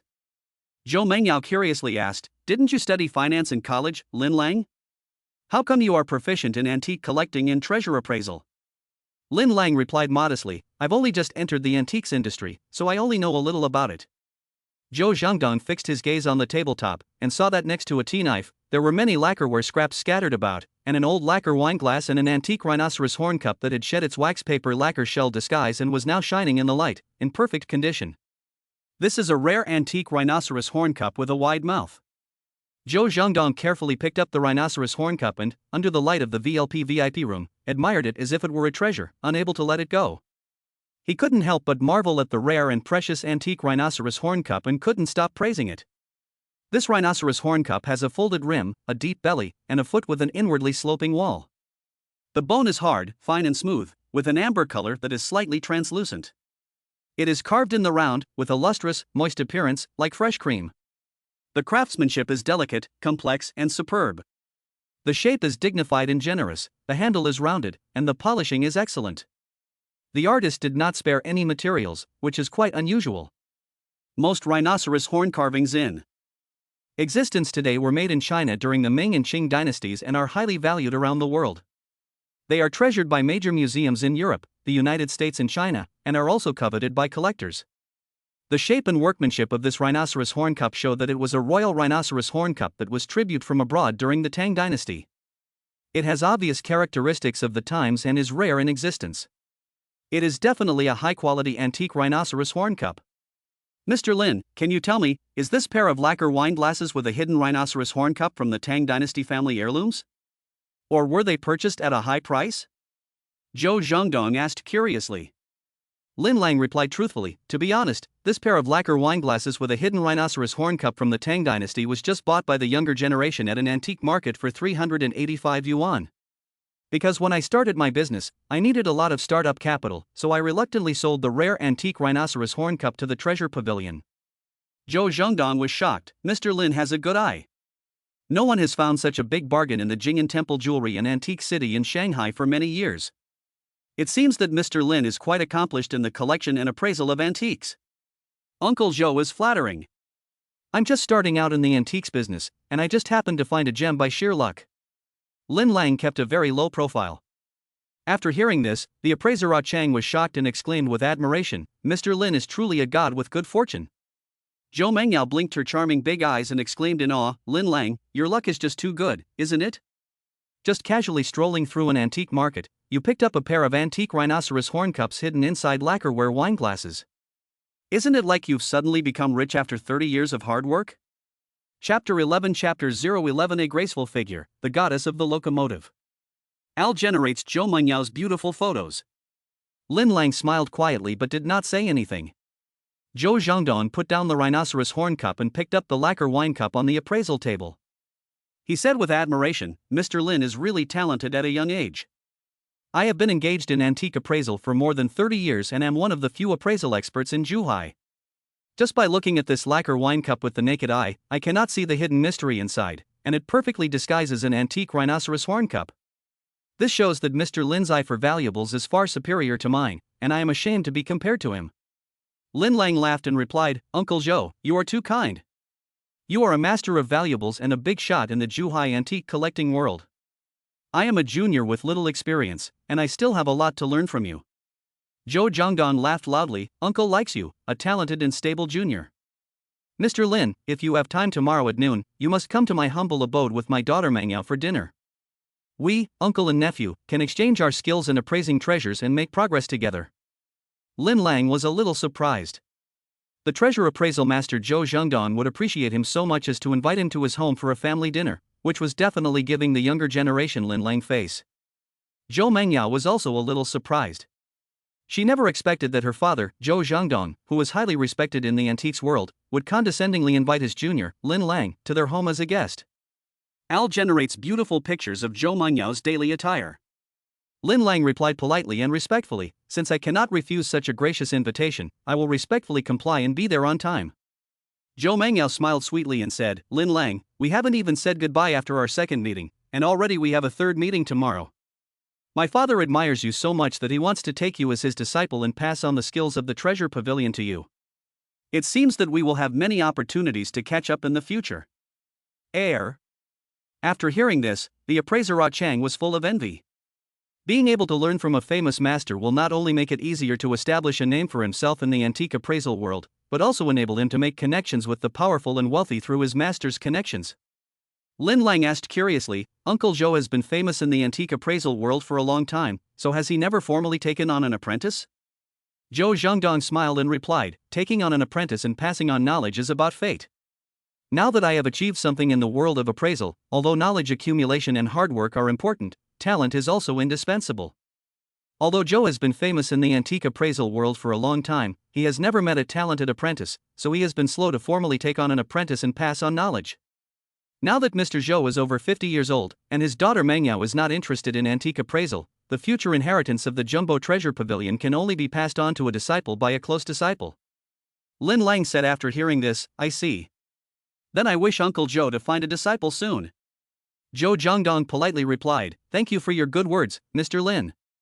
The appraiser Chang, who was standing nearby, said, Mr. Zhou, Mr. Lin is prepared to sell these rhinoceros horn cups, so I would be very grateful if you could give them an estimate. Zhou Zhangdong replied, If the antique rhinoceros horn cups hidden inside this seemingly worn lacquer wineglass, after the oil paper lacquer shell that disguises the exterior is peeled away, can be considered perfect, our treasure pavilion is willing to pay 10 million huaxia coins to acquire Mr. Lin's pair of antique rhinoceros horn cups from the Tang dynasty. Gu Keqing, who was standing nearby, was shocked to hear this. She never imagined that her lover, Lin Lang, had bought a pair of lacquer wineglasses for only 385 renminbi at a flea market, and that they actually contained a hidden treasure that was worth 10 million renminbi. Zhou Mengyao exclaimed in amazement, Dad, can these antique rhinoceros horn cups really be worth that much? Zhou Zhangdong replied lovingly, There are currently less than 4,000 antique rhinoceros horn cups in existence in the country, and they are basically works from the Ming and Qing dynasties. These rhinoceros horn cups hidden inside the lacquer wineglasses were gifts from foreign envoys to the royal family during the Han and Tang dynasties. They have been passed down to the people and are in good condition and have been preserved until now. Pairs are very rare, and they have high appreciation potential. Zhou Mengyao looked at her classmate Lin Lang after hearing this and playfully teased him, saying, "Old classmate, this time you've really struck it rich." Lin Lang smiled without saying a word. Appraiser A Chang said enviously, "It seems that we in the antique world will have a new story to tell about someone who went to an antique stall and found a rare Tang Dynasty rhinoceros horn cup and made millions of Chinese yuan." With everyone's attention focused on him, Lin Lang once again picked up the tea knife and carefully scraped off the old red lacquer from the lacquerware wine glass with the blade, until the layer of oil paper inside was exposed. Lin Lang was like unraveling a cocoon, very carefully using the tea knife to gently pierce the oil paper. With the experience from last time, Lin Lang successfully peeled it off, perfectly removing the layer of oil paper that wrapped the rhinoceros horn cup, and removed the lacquer shell to reveal a Tang Dynasty rhinoceros horn cup. Zhou Mengyao was amazed and praised, "I really admire the wisdom of the ancients. This rare rhinoceros horn cup is also well preserved and in perfect condition." Zhou Zhangdong exclaimed, "This pair of rhinoceros horn cups in perfect condition and with a lustrous sheen can be compared to luminous walls and bright moonbeams. They are truly rare treasures that are hard to come by." The appraiser, Ah Chang, exclaimed in amazement, "I am fortunate to have witnessed this pair of rhinoceros horn cups from the Tang Dynasty, and to have seen them break out of their lacquer shells and shine again in Mr. Lin's hands. I have really learned a lot." Gu Keqing looked at Lin Lang, who had calmly and composedly picked up the 10 million Chinese yuan, and secretly marveled in his heart. It seems that Lang is very deep-minded and is by no means an ordinary pretty face. He will certainly become a great man in the future. Zhou Zhangdong ordered, "Write the pawn ticket immediately. And sign the pawn procedure for Mr. Lin." "Yes, Mr. Zhou." Appraiser Chang hurriedly complied.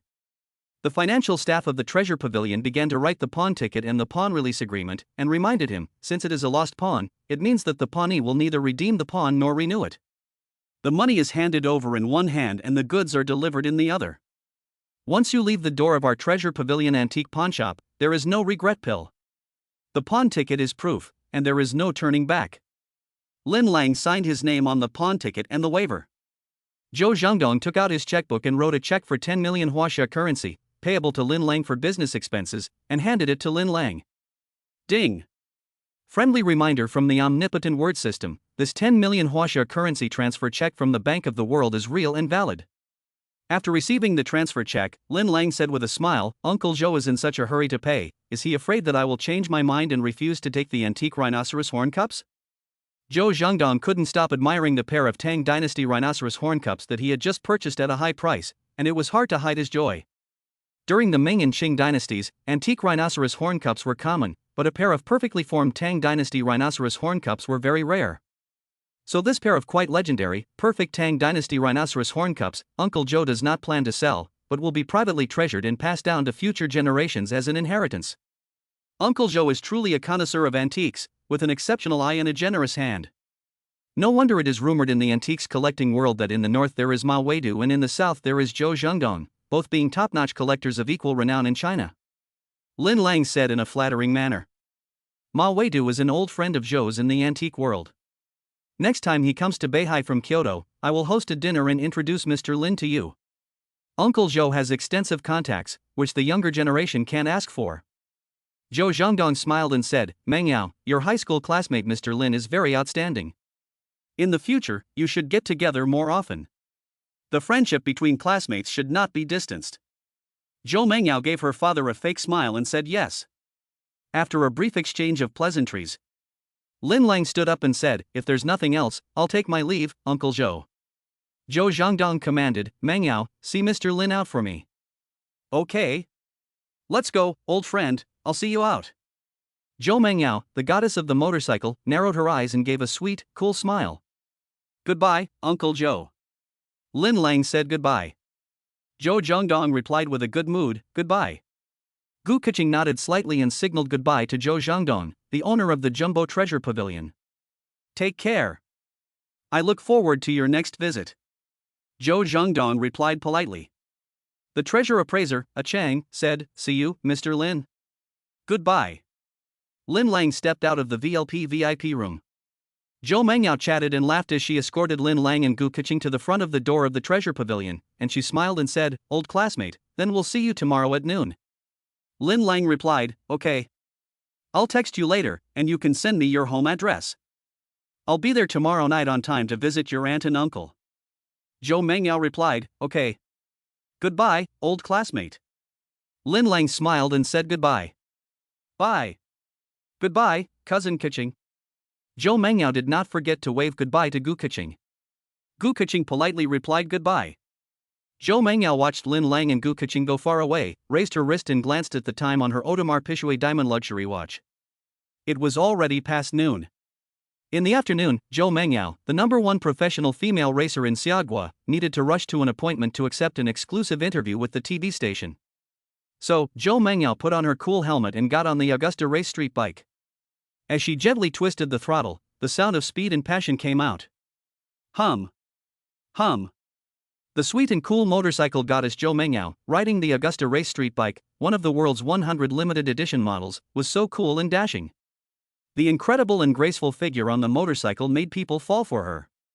The cool motorcycle goddess Zhou Mengyao, riding a cool street bike and speeding away, looks like a flower in full bloom at high speed, and she looks absolutely cool. Girls riding motorcycles can actually be so cool. Zhou Mengyao, riding a cool motorcycle and riding the wind on the streets of Shanghai, makes people unable to take their eyes off her, and they are deeply immersed in it and unable to extricate themselves. It has to be said that this professional female racer ranked #1 in the Xia country is unforgettable at first glance. Chapter 12 Chapter 012, Playing the part of a pig to eat the tiger. After leaving the treasure pavilion, Gu Keqing blinked her big, butterfly-like eyes and looked at the handsome Lin Lang, weakly saying, honey, why do I feel that you're just pretending to be a tiger to eat the pork when you're with me? Lin Lang looked at the beautiful Gu Keqing and said, why do you say that, sister? Lang, you're a good actor. I studied finance in college, not acting, so what acting skills do I have? Gu Keqing said with hindsight, you have the ability to appraise antiques and find bargains, but you cry poor and say you don't have the money to pay the rent. Aren't you just pretending to be poor to take advantage of people? Lin Lang smiled without saying anything. Gu Keqing narrowed her eyes and looked at Lin Lang charmingly and flirtatiously, which was very ambiguous. You brat found 2 great bargains in the antique market in one day and made a profit of 11 million Chinese yuan, which really makes me look at you in a different light. Lang, you are now a multi-millionaire, how does it feel? Lin Lang replied, it feels pretty good, one step closer to the small goal of 100 million. Next to Jing'an Temple Antique City, there is a Shanghai Pudong Development Bank Jing'an branch. I'll go and exchange the 11 million yuan transfer check into my bank account. Great. I'll go with you. Gu Keqing gave a beautiful smile. Lin Lang went to the Jing'an branch of the Bank of China, showed his ID card to get a bank card, and successfully exchanged and transferred the check for the 11 million yuan he earned from picking up bargains at the Jumbo Treasure Pavilion to his bank account. Seeing the 11 million yuan Huaxia currency arrive in his account, Lin Lang's face beamed with a smug smile. After traveling back in time to the year 2000, Lin Lang used the universal word hint system to pick up bargains and earn his first pot of gold, which was tens of millions of Huaxia currency, and absolutely became rich overnight. After leaving the Bank of the World, Lin Lang said, let's go. Sister Keqing. Go? Where? Lang, you've forgotten the reason you came to the antique city with me. Lin Lang suddenly remembered, I remember now. Sister Keqing's mother has a birthday next week, and she is a devout Buddhist. You want to buy an antique Guanyin statue as a birthday present for your aunt, right? Gu Keqing smiled charmingly and said, you're a good boy with a good memory. Just because you made a profit of 11 million Huaxia coins, you've forgotten my important matter. I'll accompany you to continue shopping in the antique city, and we'll get your birthday gift for your aunt done, okay? Ha, that's more like it. Gu Keqing smiled. The two of them strolled through the antique stalls. Gu Keqing, the imperial sister, is very well maintained and looks very young and pretty. She walked intimately with her lover, Lin Lang, and they looked like a perfect match, no different from a young couple. Lang, you've made 2 big discoveries in the antique city and made 11 million Huaxia coins in a single stroke, but I don't see you excited about it. Lin Lang replied, who says I'm not excited? I'm just not showing my emotions, not expressing my likes and dislikes. I don't let my joy or sorrow show on my face, and I don't let life or death depend on fate. As the saying goes, the sleeping dragon waits in ambush, biding its time to strike. The good hidden one wins, the good exposed one loses. Those who achieve great things must hide their hearts and act on their own, without consulting the crowd. Half gentleman, half bandit, it looks soft but it's actually adamant. Running water does not compete for the lead, it just keeps flowing. 10,000 years is too long, I Lin Lang only compete for every moment. If I Lin Lang can't control myself and get excited just because I can pick up a mere 11 million Huaxia coins, then it means that I won't be able to accomplish anything amazing in the future, right? After listening to this, Gu Keqing looked at Lin Lang with admiration and said admiringly, Lang, sister likes you more and more. Lin Lang. Lang, you seem harmless, but you're actually a wolf in sheep's clothing. Lin Lang put his arms around Gu Keqing's soft waist and couldn't help kissing her in the street. Her lips were so soft and sweet. After the passionate kiss, Gu Keqing was afraid that someone she knew would see her keeping a young man, so she looked around at the crowd with a guilty conscience. Then, Gu Keqing said in a somewhat infatuated voice, Lang, you fulfilled all my fantasies about men. He has a good figure and is tall. He is gentle but uninhibited. He is especially sweet-talking and very capable. His eyes are clear, bright and charming. Although he may be a bit of a playboy, he has a handsome face with a righteous air. Lin Lang laughed after hearing this and said, Sister, if you keep praising me, I'll float away. Lang, you already figured it out, I'm in love with you, right? Lin Lang replied, when renting a house, you pay 1 month's rent in advance and 3 months' rent in advance. Which tenant can afford to be 3 months behind in rent? But you, Sister Keqing, allowed me to be 3 months behind in rent and always used the excuse of collecting rent to get in touch with me. I'm not a fool, of course I could tell. It turns out that when you were behind in the first month's rent, you already had me under your control. Sister, I am the love obstacle in your life that you cannot avoid. Falling in love with me is your destiny. Gu Keqing giggled sweetly as she held onto Lin Lang's arm. Immediately afterwards, Lin Lang accompanied his elder sister, Gu Keqing, as if they were a couple in love, as they strolled around the antique stalls like a loving couple. After about 20 minutes, Lin Lang finally found a relatively good-looking authentic antique guanyin statue among the dazzling array of antiques. Ding! Green Treasure Tipword found a genuine antique tip, a Ming Dynasty small-leaf red sandalwood, inlaid with ivory, lacquered and gilded, carved guanyin statue, currently has a market collection value of 80,000 Chinese yuan. Lin Lang stopped in front of the miscellaneous goods stall, picked up the red sandalwood guanyin statue and asked for a price quote. Madam, how much is this guanyin statue? The stall owner replied, 69,800 Chinese yuan. Gu Keqing looked at it and said with a sneer, is a wooden carved guanyin statue really that expensive? The stall owner's wife laughed and said, you don't know anything about this, beautiful lady. This wooden carved guanyin statue is not made from ordinary wood, it is made from the finest red sandalwood, inlaid with ivory and lacquered gold. Gu Keqing looked at Lin Lang after hearing this and asked, Lang, is the stall owner's wife right? Lin Lang first nodded affirmatively, and then bargained, Boss, if you give us a reasonable price, we'll take this antique guanyin statue. Chapter 13, Chapter 013, Take a chance and turn a bicycle into a motorcycle. The stall owner replied, Handsome, if you're sincere about buying it, I'll give you a lucky price of 68,000. 56,000 is the most I can do. Lin Lang countered. I'm sorry, handsome. I can't sell it for even 1 penny less than 68,000. Gu Keqing said, Boss lady, tell me 1, 2, 3, what's the reason for not selling it cheaply? The stall owner replied with a smile, this antique guanyin statue is made of zeton wood, with the head, hands and feet carved from ivory and inlaid on the zeton body. The clothes are lacquered gold, the belt is flowing, and the lines are smooth. It is extremely rare.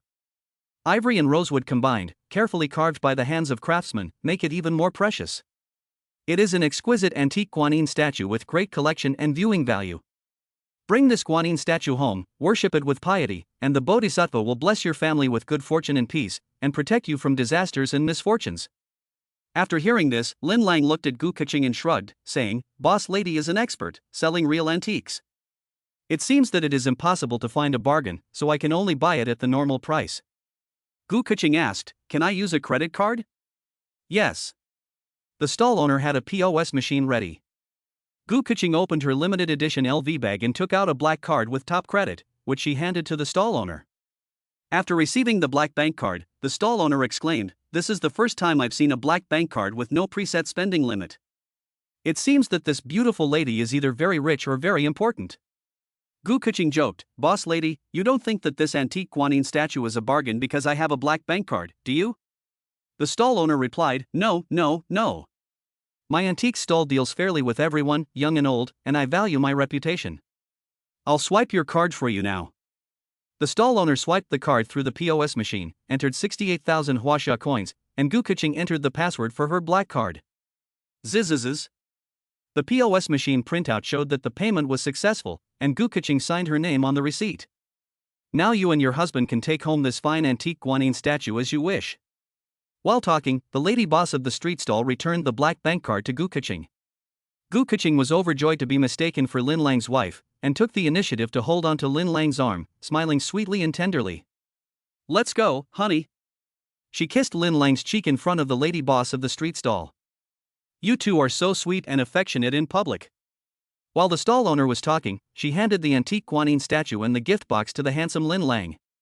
"Goodbye, boss." Lin Lang put his arm around Gu Keqing's soft waist, and the two of them walked intimately, the handsome man and beautiful woman, very eye-catching, and slowly left the antique and miscellaneous goods stall. "Goodbye, couple."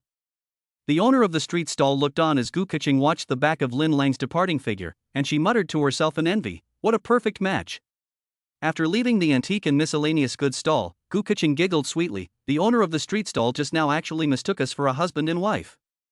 Lin Lang grinned evilly. "You're so happy to be mistaken for my wife?" Gu Keqing, tightly holding onto Lin Lang's arm, couldn't hide her happiness and replied, "Of course I'm happy to have such a handsome little husband." Lin Lang laughed without saying a word. Gu Keqing curiously asked, "Lang, is this small yip sandalwood antique guanyin statue really as good as the stall owner said?" Lin Lang patiently replied, "Small leaf sandalwood is a fine product among red sandalwoods. As the saying goes, 9 out of 10 sandalwoods are hollow, and the largest red sandalwood is only about 20 centimeters in diameter, so you can imagine how precious it is. Small leaf sandalwood is rare and hard to find, and there are rarely large pieces. This Ming Dynasty small leaf sandalwood and ivory lacquered gold embellished carved guanyin statue is about 34 centimeters high and 15 centimeters in diameter, and is made from high quality small leaf sandalwood. The head, hands, and feet are carved from ivory and inlaid into the red sandalwood body, creating a perfect combination of craftsmanship. The guanyin statue is in an overall standing position, with a solemn color, beautiful curves, and a full texture. The guanyin statue has fine hair, a white forehead, a full forehead, slightly closed eyes, and a downward gaze. She is wearing a long-sleeved heavenly robe with pendants around her forehead, bare feet on a small leaf sandalwood base. She looks plump, with graceful lines, and has a solemn and kind expression. The clothing lines of this guanyin statue are carved using traditional realistic techniques, with neat and crisp knife work in the folds, which makes it look extremely solemn and elegant. This Ming Dynasty small leaf red sandalwood, inlaid with ivory and lacquered with gold, carved guanyin statue is in excellent condition and very rare. The current market price for a collection is around 80,000 Chinese yuan. Gu Keqing smiled after hearing this and said, "In that case, I've made a profit by buying it?" Lin Lang truthfully replied, "Although it's not considered a bargain, the starting price wasn't high, so it's considered a small profit." "Thank you, Lang. This exquisite antique guanyin statue will make a great birthday present for my mother. She'll be over the moon." "It was nothing, and you shouldn't have." Gu Keqing praised, "Lang, you're still so young, but you've already gained such a deep understanding of antique appraisal. That's really impressive. I thought you were just a pretty face, but I never imagined that beneath that handsome and perfect exterior, you also had a heart that refused to be mediocre. You're an amazing antique appraiser. But, sister, you're just being blind with love. It seems that my charm is irresistible." Gu Keqing, the pure and lustful older sister, admitted with a smile, "Yes. I just like you, sister. I'm putting it out there, you figure out how to fall in love with me." Is this how you usually act, sister?" Gu Keqing kissed Lin Lang on the cheek, and said coquettishly with affectionate eyes, "Young master, you've already taken my life." Lin Lang replied with pretended deep feeling, "From now on, let's miss each other and rush towards each other in both directions." Gu Keqing gave a beautiful smile and nodded with affection after hearing this. It is not often that an affair outside of marriage can be so sweet. Lin Lang is young and doesn't learn from others, imitating Chow Chow and becoming a hero by stealing other people's wives. Squeak! Sizzle! An ear-piercing noise came from a nearby stone gambling stall, the sound of a stone clearing machine cutting jade. "But Sister Keqing, there seems to be a stone gambling stall up ahead. Let's go watch the fun and try our luck." Lin Lang turned his head at the sound and saw a crowd of people gathered around the stone gambling stall, talking excitedly. He was also attracted and stopped in front of the stone gambling stall with interest. Gu Keqing, however, wisely dissuaded him, "Lang, 9 out of 10 gamblers are cheats. Gambling on stones is selling dreams, with the jargon of getting poor with one stroke, getting rich with another, and getting through the linen with a third. As the saying goes, it is difficult for a fairy to judge a jade. You are good at appraising treasures and missing flaws, but you may lose everything if you gamble on stones. Lin Lang, however, replied confidently, Sister, don't you forget that I told you that I, Lin Lang, am not talented, but I know a little bit about everything. Gu Keqing was shocked and said, Lang, you don't mean to say that you also have a research on gambling stones, do you? Chapter 14, Chapter 014, Blindly Gambling on Raw Jadeite. Lin Lang replied mysteriously, I know a little. As soon as Lin Lang's gaze fell on the jadeite stone stalls, the virtual system light screen in front of him instantly generated countless system entry prompts, floating in the air in different colors. The system prompts for the success rate of all the jadeite stones on the jadeite stone stalls were presented in front of Lin Lang's eyes without any suspense. The more green the hint, the higher the success rate of cutting up the jadeite boulder. The darker the hint, the higher the failure rate of cutting down the jadeite boulder. Seeing this, Lin Lang's face flashed with an imperceptible trace of smugness. He thought to himself, with the universal hint system, I can't lose. Sizzle. The sound of the stone cutting machine cutting the raw jadeite still reverberated harshly. Passers-by listening to it thought it was just noise, but the buyers listening to it were very excited, because success or failure depended on this one move. The so-called gambling with jade is gambling with rough jade, and a successful cut means instant wealth. A failed cut means losing everything. People die for money, and birds die for food. This is the charm of gambling with jade, and opportunities are always reserved for those who dare to gamble. Gambling on stones is a gambling game that requires both courage and money. On the ground at the feet of the stone cutting machine, there are already many pieces of raw jadeite with windows cut into them, or even halved. They are clearly jadeite that has been cut and lost, with almost no flesh left. It is obvious that the previous wave of people gambling on the stones all lost their money. The middle-aged man who was gambling on the stone can hardly hide his excitement, rubbing his palms together, and staring intently at the owner of the gambling stone stall, cutting the raw jadeite. Damn it! He has already cut a few pieces of jadeite rough stone to no avail. This time, I have bet everything I have on this piece of jadeite rough stone. It must rise in value. Rise in value. Rise in value. Rise in value. The middle-aged man's eyes are bloodshot from betting on the stone. He is obviously losing his mind over the gamble. He is thinking that he can win back all the money he has lost before by betting on a single stone to rise in value, but he doesn't realize that he will only get deeper and deeper into debt. Some people become rich overnight from cutting gemstones, while others lose everything and end up jumping to their deaths. The crowd looked on excitedly. Gu Keqing, who was holding on to Lin Lang's arm, asked testily, You say you know a little about gemstone cutting. Tell me, do you think the jadeite rough the gemstone stall owner is cutting will increase or decrease in value? Lin Lang replied, This 4.8 kilograms piece of raw jadeite has a good field of view and a green skylight, which makes it a stone that makes people itch to buy it. The middle-aged man couldn't resist the temptation and gambled his entire life savings on this piece of raw jadeite that seems to be able to increase in value. Gu Keqing exclaimed in shock, Lang, are you saying that the middle-aged man who gambled on the stone is doomed? Lin Lang replied, That's right. The jadeite in the rough being cut has the greenest flesh in the skylight part, and the green on the surface does not extend inwards. It is a foregone conclusion that it will fail. Gu Keqing was doubtful after hearing this, and replied with some expectation, Then we'll wait and see, and wait for the rapidly rotating stone cutting machine to reveal the answer. Squeak! The owner of the jadeite stone stall pressed the button to turn off the rapidly rotating stone cutting machine. The atmosphere around the jadeite stone stall suddenly became tense. The crowd became silent. The middle-aged man who was betting on the stone held his breath, his heart beating fast. He stared with bloodshot eyes, rubbing his hands together as he waited for good news. What's the verdict? Is there any green? Did it turn out to be a bad cut? The middle-aged man asked urgently. The owner of the jadeite stone stall handed the jadeite rough with a cut to the middle-aged man, and replied regretfully, Sir, you're having bad luck today, and the cut has failed again. It's a pity about this jadeite rough.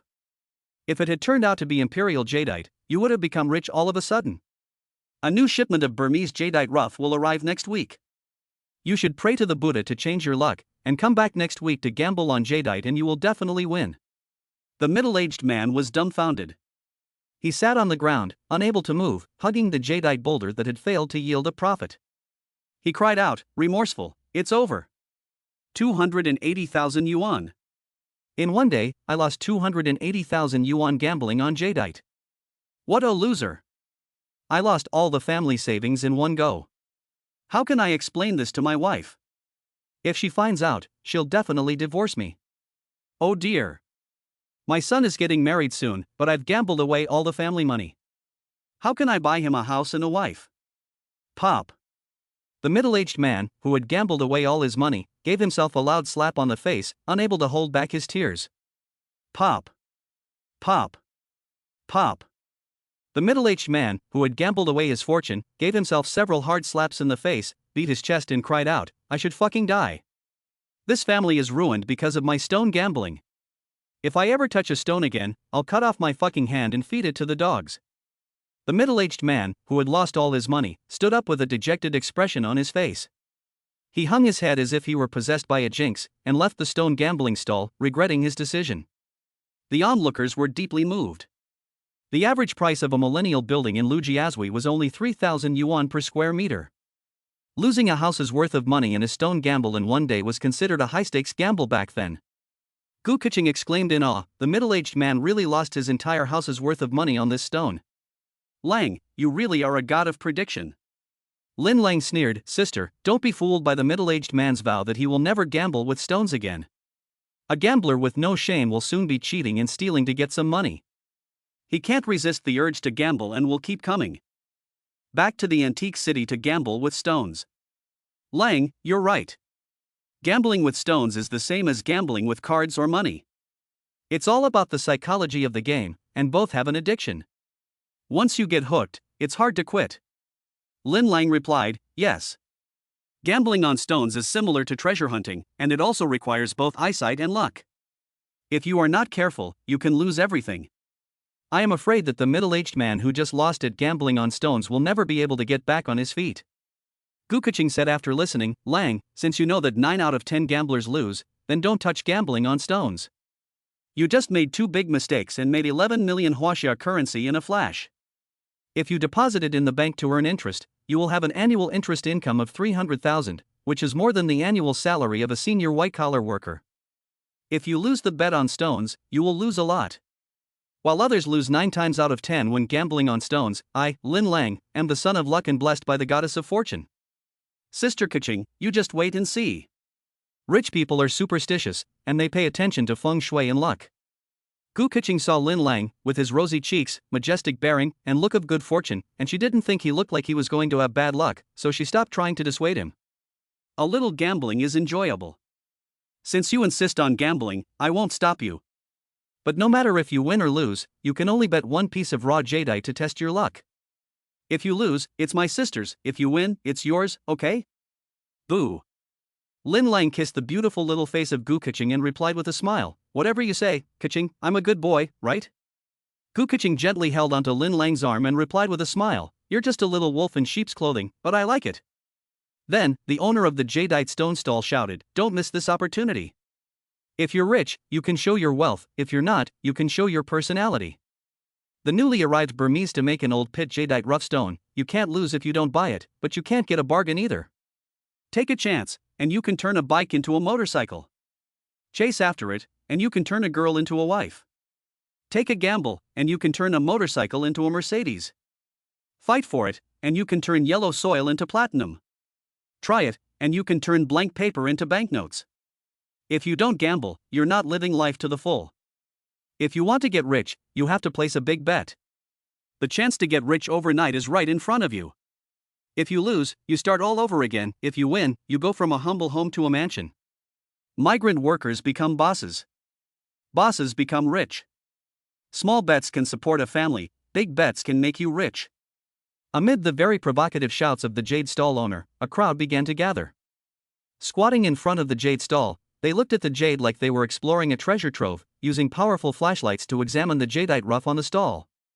Each piece of raw jadeite on the stall is marked with its weight and price. On the large jadeite gambling stall, there are dozens or even hundreds of pieces of Burmese raw jadeite. While shouting and calling out, the owner of the jadeite gambling stall distributes high-powered flashlights to the onlookers who want to gamble on jadeite, so that they can shine the light on the raw jadeite to examine it. "Handsome guy, come and use a high-powered flashlight to examine the jadeite and gamble on a piece of raw jadeite, shall we?" The Jade Stone stall owner handed Lin Lang a powerful flashlight, but Lin Lang proudly replied, "No need. I bet on jade blindly, so I don't need a flashlight to examine the stone." The Jade Stone stall owner replied, "Bullshit." Then the Jade Stone stall owner thought to himself, using a powerful flashlight to examine the stone, you might not even be able to win. Blindly betting and guessing is a sure way to lose. Gu-Kaching exclaimed in shock, Lang, who would gamble blindly on jadeite without using a strong flashlight to examine the stone. If you gamble blindly on raw jadeite without examining the stone, the probability of a price increase is even lower than winning the lottery. Lin Lang put his arm around Gu-Kaching's soft waist and grinned wickedly at the corner of his mouth. Sister Kaching, do you believe I have the ability to turn stones into gold? Chapter 15, Chapter 015, The Priceless Imperial Green. Gu-Kaching replied incredulously, I believe you're full of shit. Lang, if you can judge the stone without a flashlight and blindly bet on the price increase, unless you saved the galaxy in your past life, the probability of not being able to judge the stone and blindly bet on the price increase is extremely low. Since you don't believe me, I'll show you a miracle. Boss, if I don't use a flashlight to judge the stone and blindly bet on the jadeite rough on your stall, will you give me a discount? Lin Lang looked at the Jade Stone stall owner. The Jade Stone stall owner, with a smile on his face, replied with a fake smile, the so-called blind gamble is to casually point at something, without using a strong flashlight to examine the stone or using the naked eye.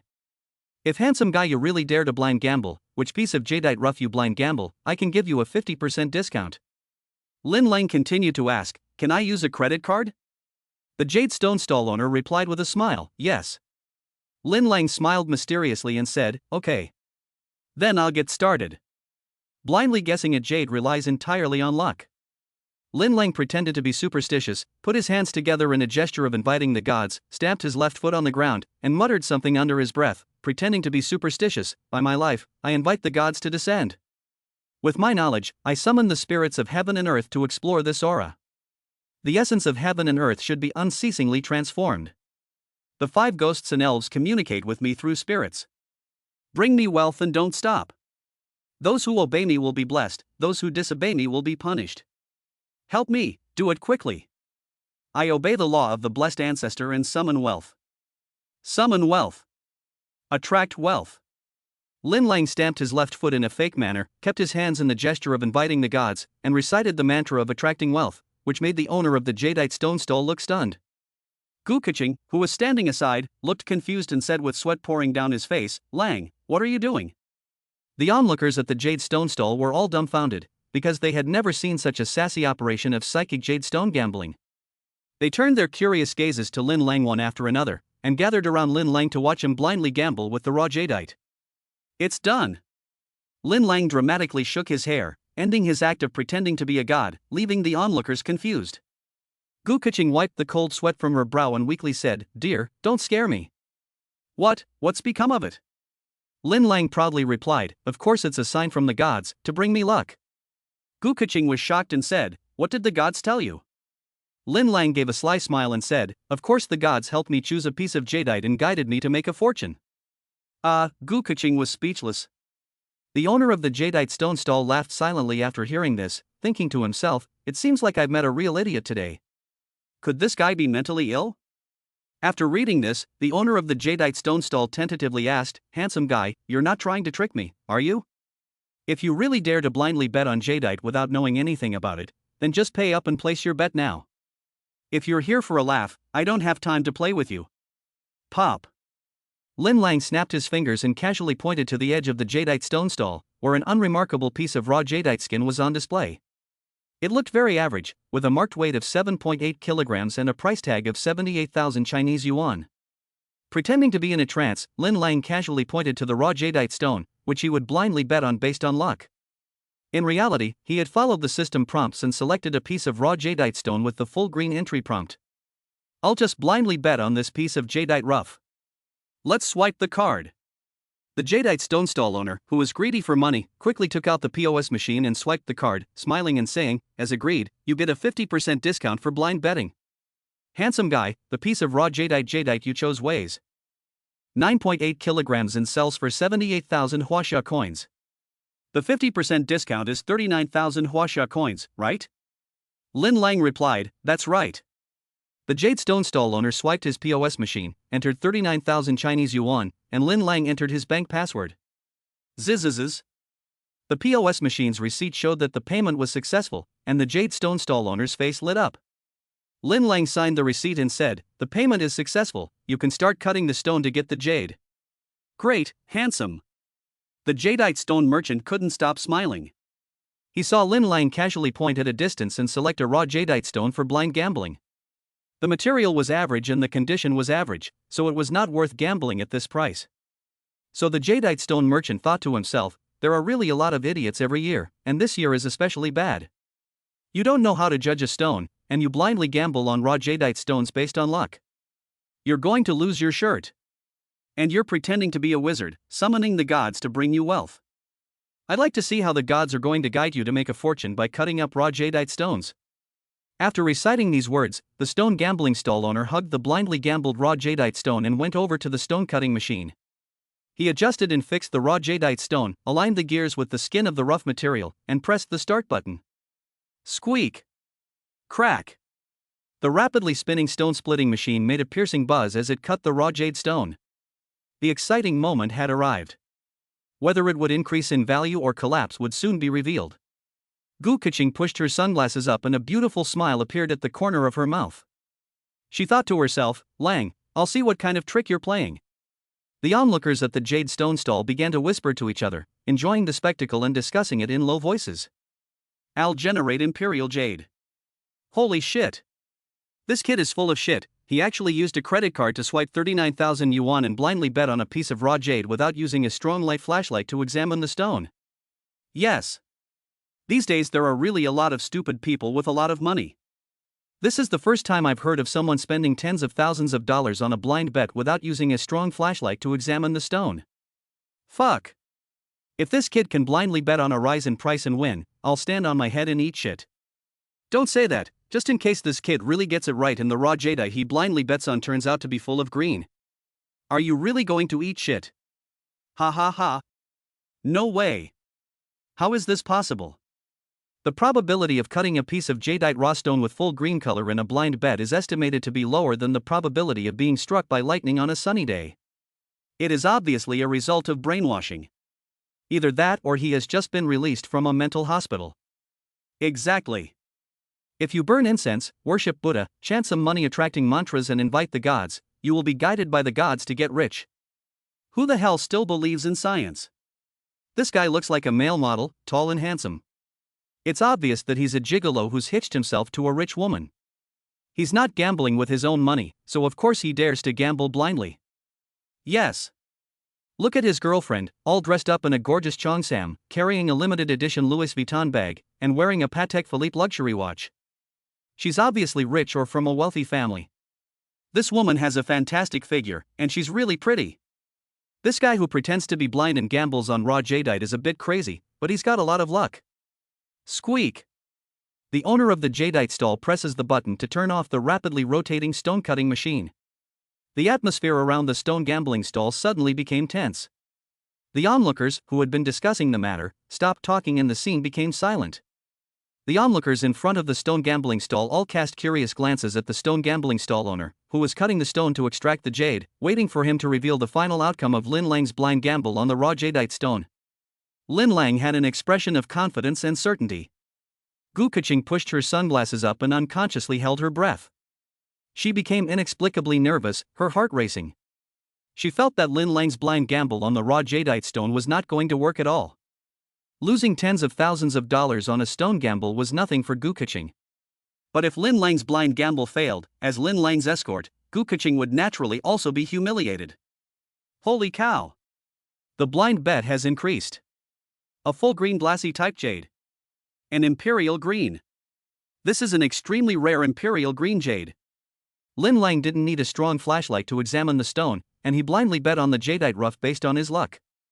The stone was cut into an extremely fine, crystal clear glassy type jade with no impurities or cracks, and it shocked the owner of the jadeite stone stall so much that his pupils dilated. Handsome guy, you've struck it rich with your stone. Our family has been in the jade stone business for 3 generations, and we've never cut a top-grade imperial jadeite jade stone. Handsome guy, you've struck it lucky with your blind gamble. You must have cultivated good karma for 8 lifetimes.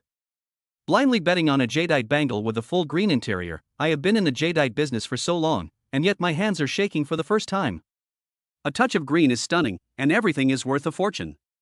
This blindly bet jadeite bangle with a full green interior has the best quality in terms of its texture, water content and color, and its market price is at least tens of millions of Chinese yuan. Reluctantly, the jadeite stall owner handed over the blindly bet jadeite bangle with a full green interior to its owner Lin Lang. Lin Lang took the heavy, blindly gambled imperial full green jadeite rough stone, and a smug smile spread across his face. Gu Keqing was extremely shocked and said, "My goodness. Lang, not only did you blindly gamble and increase the value, you even turned stone into gold and cut out the ultimate imperial full green worth tens of millions of dollars. This is amazing." Chapter 16, Chapter 016, I'm rich. I'm rich. Lin Lang smiled mysteriously and said, "I just told my sister that I am the son of good fortune, blessed by the goddess of luck, and my luck is off the charts." When someone's luck is at its peak, not only can they cut up raw jadeite jade blindfolded and increase its value, they can break all the rules. Gu Keqing was overjoyed, looking at the superb fully green jadeite jade in Lin Lang's arms. She was so happy that she could not find the words to describe it, as if she had witnessed a miracle. No TV drama would dare to show it like this. Lang, you really are amazing. I definitely did not waste my time coming to the antique city with you today. I have seen the big wide world. Gu Keqing's love for Lin Lang unconsciously increased a little more, and the way she looked at Lin Lang became even more tender. Her affection was overflowing with love, and she even looked up to him. The onlookers at the jade stone stall were shocked to see Lin Lang pretending to be an expert and blindly betting on raw jade, and he miraculously cut out an imperial green jade. They were all shocked and came forward to watch Lin Lang, wanting to see the raw imperial green jade for themselves. Holy cow! He actually cut out the best imperial green jade without knowing how to judge the stone. That's awesome. This blind stone cutting jadeite rough has a green color as soft as satin and as clear as a mountain stream. It is amazing whether viewed from afar or up close. Yes. This superb imperial jadeite rough is crystal clear in the sunlight. The light shining through the jadeite reflects a bright green radiance. It is truly a miracle created by nature. So this is the superb imperial jadeite. The quality, water content, and color are all perfect. It really is peerless. Awesome. This handsome guy has struck it rich with his jadeite stone. How come this good fortune of becoming rich overnight can't happen to me? I'm really jealous. Imperial jadeite is the most revered of all jadeite, and this lucky guy actually dares to cut raw jadeite blindly without examining it first. He's definitely a talented person and no ordinary person. He's really something. The majesty of an emperor, the lush green color, the peak of green, dazzling and eye-catching. It seems that the best in the world is not created out of nothing. This piece of jadeite rough with full green color has no inclusions and no cracks, and its sense of brilliance and nobility is absolutely invincible. This is the fucking emperor of jadeite. That's right. This is the jadeite known as the king of jade, and it is unforgettable to look at once. It is simply too beautiful. This superb piece of raw imperial jadeite emerald is truly a rare sight, with its noble and beautiful appearance. I'm impressed. I'm truly impressed. This handsome guy spent less than 40,000 yuan on the jadeite stone, and it turned out to be a superb piece of imperial jadeite emerald worth tens of millions of yuan. He is definitely the luckiest person in the entire city of Shanghai today. Could it be that he just recited a mantra to the gods, and a deity really guided him to become rich? Holy shit! Was it a coincidence, or is it really that unlucky? Could it be that the legendary mantra for attracting wealth really works? If anyone remembers, the handsome guy just cast a spell and recited a mantra. Could you share the mantra so that we can all get rich together? I only remember the first few words. By my life, I invite the gods to descend. By my knowledge, I summon the spirits of heaven and earth to explore this aura. There's a long mantra for attracting wealth after that, but who can remember it all at once? Jing'an Temple Jewelry in Antique City has made the big news of cutting the best imperial full green jade, and it seems that it will soon spread all over the beach. I just heard that the handsome guy who gambles with the stone seems to be called Lang. Lang is awesome. Al generates imperial green jade. At the same time, I was shocked to hear that someone had gambled with the stone and cut out the best imperial full green. The crowd gathered in front of the jade gambling stall became more and more. Lin Lang was surrounded by a strong crowd of melon-eating people, watching the excitement. Because he saw tourists from other places visiting Jing'an Temple Antique City, holding cameras in their hands. Gu Keqing was worried that if she stood with Lin Lang, they would be photographed together in the same frame, because the jadeite stone cut out the imperial full green and made the newspaper. So, Gu Keqing pushed her sunglasses and reminded him, Lang, this is not the place to stay for a long time, you can't be in the limelight anymore. Lin Lang shouted after hearing this, everyone, don't push. Excuse me, please make way, we're leaving. Lin Lang quickly squeezed his way out of the crowd with one hand holding the rough imperial jadeite and the other protecting Gu Keqing. The two of them didn't dare to linger in the antique city and walked out without looking back. The jadeite stone trader, who was feeling upset, was frustrated because Lin Lang had found a bargain and missed out on tens of millions of Chinese yuan. Oh, shit. I'm so regretful. I didn't know that there was an imperial jadeite rough stone on my jadeite stall, and this kid won it by gambling on a blind stone for less than 40,000 yuan. It's really infuriating. I'm really upset about making this kind of money today. This kid is so full of himself. Could it be that he really can recite spells to summon gods and turn stones into gold? The owner of the jadeite stone stall looked dumbfounded, scratching his head in remorse.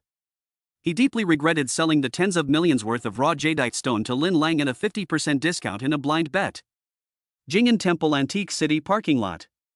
In a black Audi A6, Gu Keqing sat in the back seat, admiring the extremely gorgeous imperial full green jadeite stone.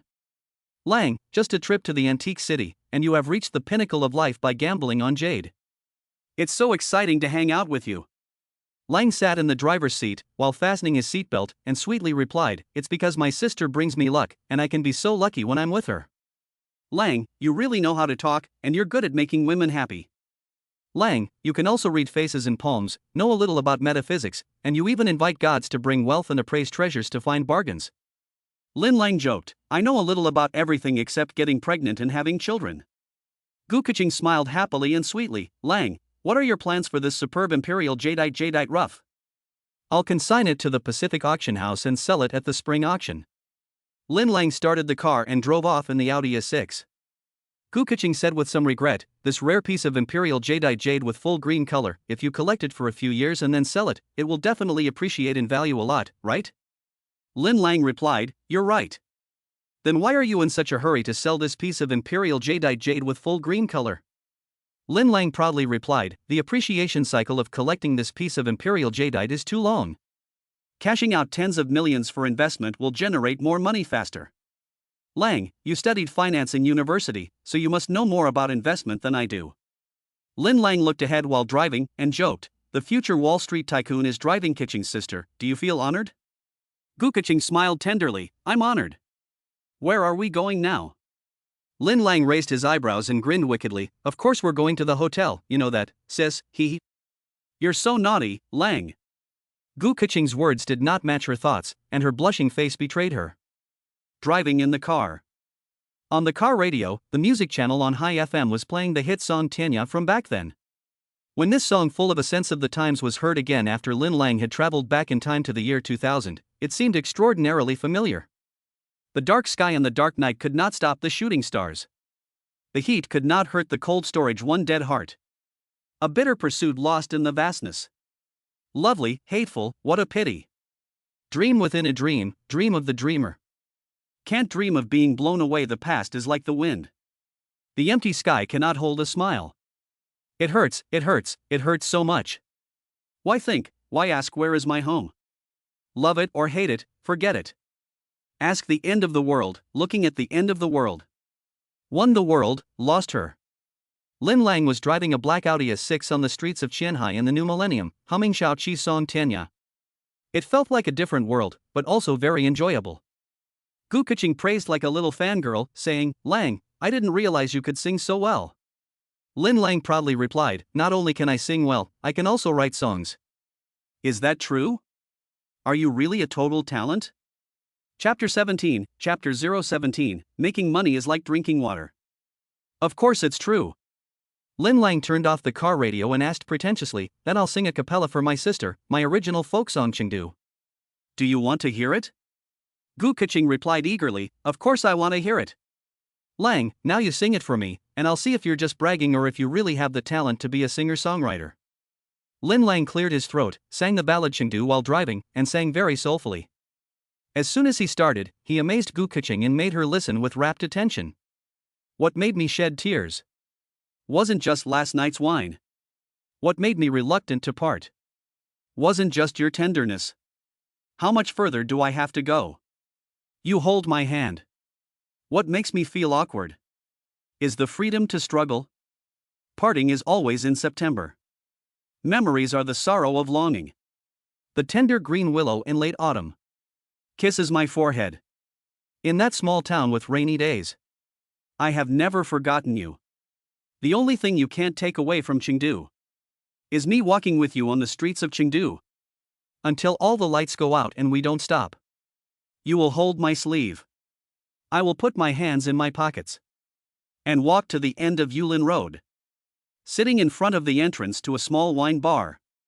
After Lin Lang finished singing his soulful song, Gu Keqing was so moved that her ears almost hurt.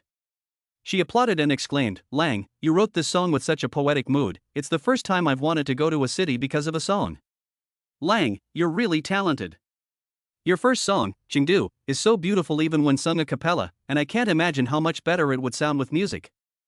I never thought that, Lang. You also have the talent of a singer-songwriter. You could even make a debut as a singer."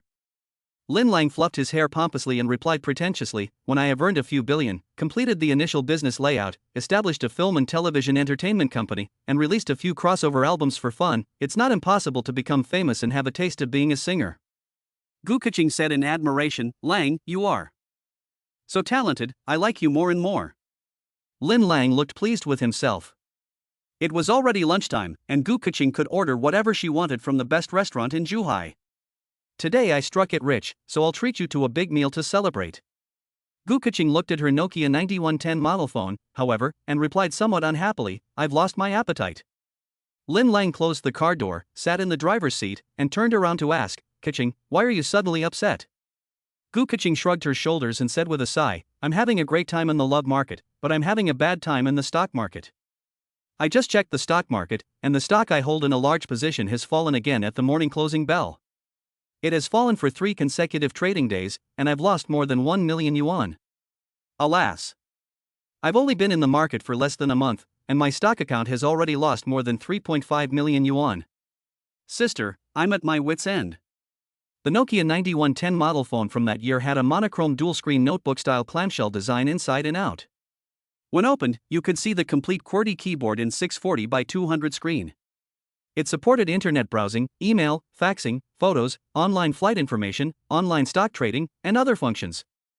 It was an early smartphone that could be used for mobile office work. It cost tens of thousands of Chinese yuan back then. "But Keqing, you still speculate in stocks?" "Well, I was bored, so I learned from others and invested in stocks, buying a few stocks just for fun. It turned out that I have no talent for it, ha ha." Gu Keqing laughed to herself. Lin Lang shook his hair pompously after hearing this, and said, "Do you want to get out of the stock market?" Gu Keqing's eyes lit up after hearing this, and she said with a smile, "Yes. Lang, you always say that you know a little bit about everything. You don't happen to have studied stock investment, do you?" "I know a little bit about it." "Really? Lang, you don't have to buy me lunch today. I'll treat you to a luxurious seafood dinner, and you can help me pick a few stocks with potential to help me get out of this mess, okay?" Gu Keqing flirtatiously cooed. Lang deliberately answered non sequitur, "My lips are a little dry." Gu Keqing gave Lin Lang a soft kiss in the car and replied with a flirtatious look, "Your lips aren't dry anymore, are they?" Lin Lang smiled triumphantly. "After we finish lunch, we'll go to the securities company to help my sister choose stocks. By the way, I'll also open an account to speculate in the stock market, so that you can see for yourself what the Eastern stock god, Warren Buffett, is like." "Ha ha. Lang, don't brag. You must help me get out of the stock market. Every day, I watch my selected stocks fall endlessly, and now I get a headache whenever I see something green." Lin Lang teased, "The stock market is like cutting leeks. It's hard for retail investors not to get harvested. After I help my sister choose stocks to get out of the market, I'll let you make a fortune. After you close your account and withdraw from the market, will you stop speculating in stocks?" Gu Keqing smiled and said, "Sure. I wasn't interested in stock speculation to begin with, but I just bought some junk stocks and got trapped. Cutting losses and getting out of the market is a bit of a letdown, but once I get out of the hole, I won't touch stocks again. Speculating in stocks makes me feel anxious, it's not fun at all." Lin Lang smiled and said, most people who are anxious about stock speculation are short-term players, and some are even keen on day trading. They chase up prices impulsively and kill down prices, and most of the leaks come from this. The stock market doesn't believe in tears, and anxiety won't solve the problem of losses. People who speculate in the stock market are easily utilitarian, and they are also easily anxious, restless, and even helpless. If you don't touch the stock market, you naturally won't have any worries. Gu Kaching replied, yes. The stock market is changing rapidly, and my emotions after speculating in the stock market also change with it. I'm happy 1 minute and worried the next. It's so annoying to watch my account shrink every day. My Oriental stock god, Lin Lang, will tell you which stocks to buy and sell, and quickly help you get out of the hole. Okay, sister, I'll listen to you. From now on, my body and heart will also be yours. Kiss. The charming Gu Kaching was full of love for Lin Lang, and her feelings were like poison with no antidote. Chapter 18 Chapter 018, Enter the stock market and make a fortune. That afternoon. After having a romantic lunch with Gu Kaching at an intimate high-end French restaurant, Lin Lang made a special trip to a mobile phone store and got 2 SIM cards.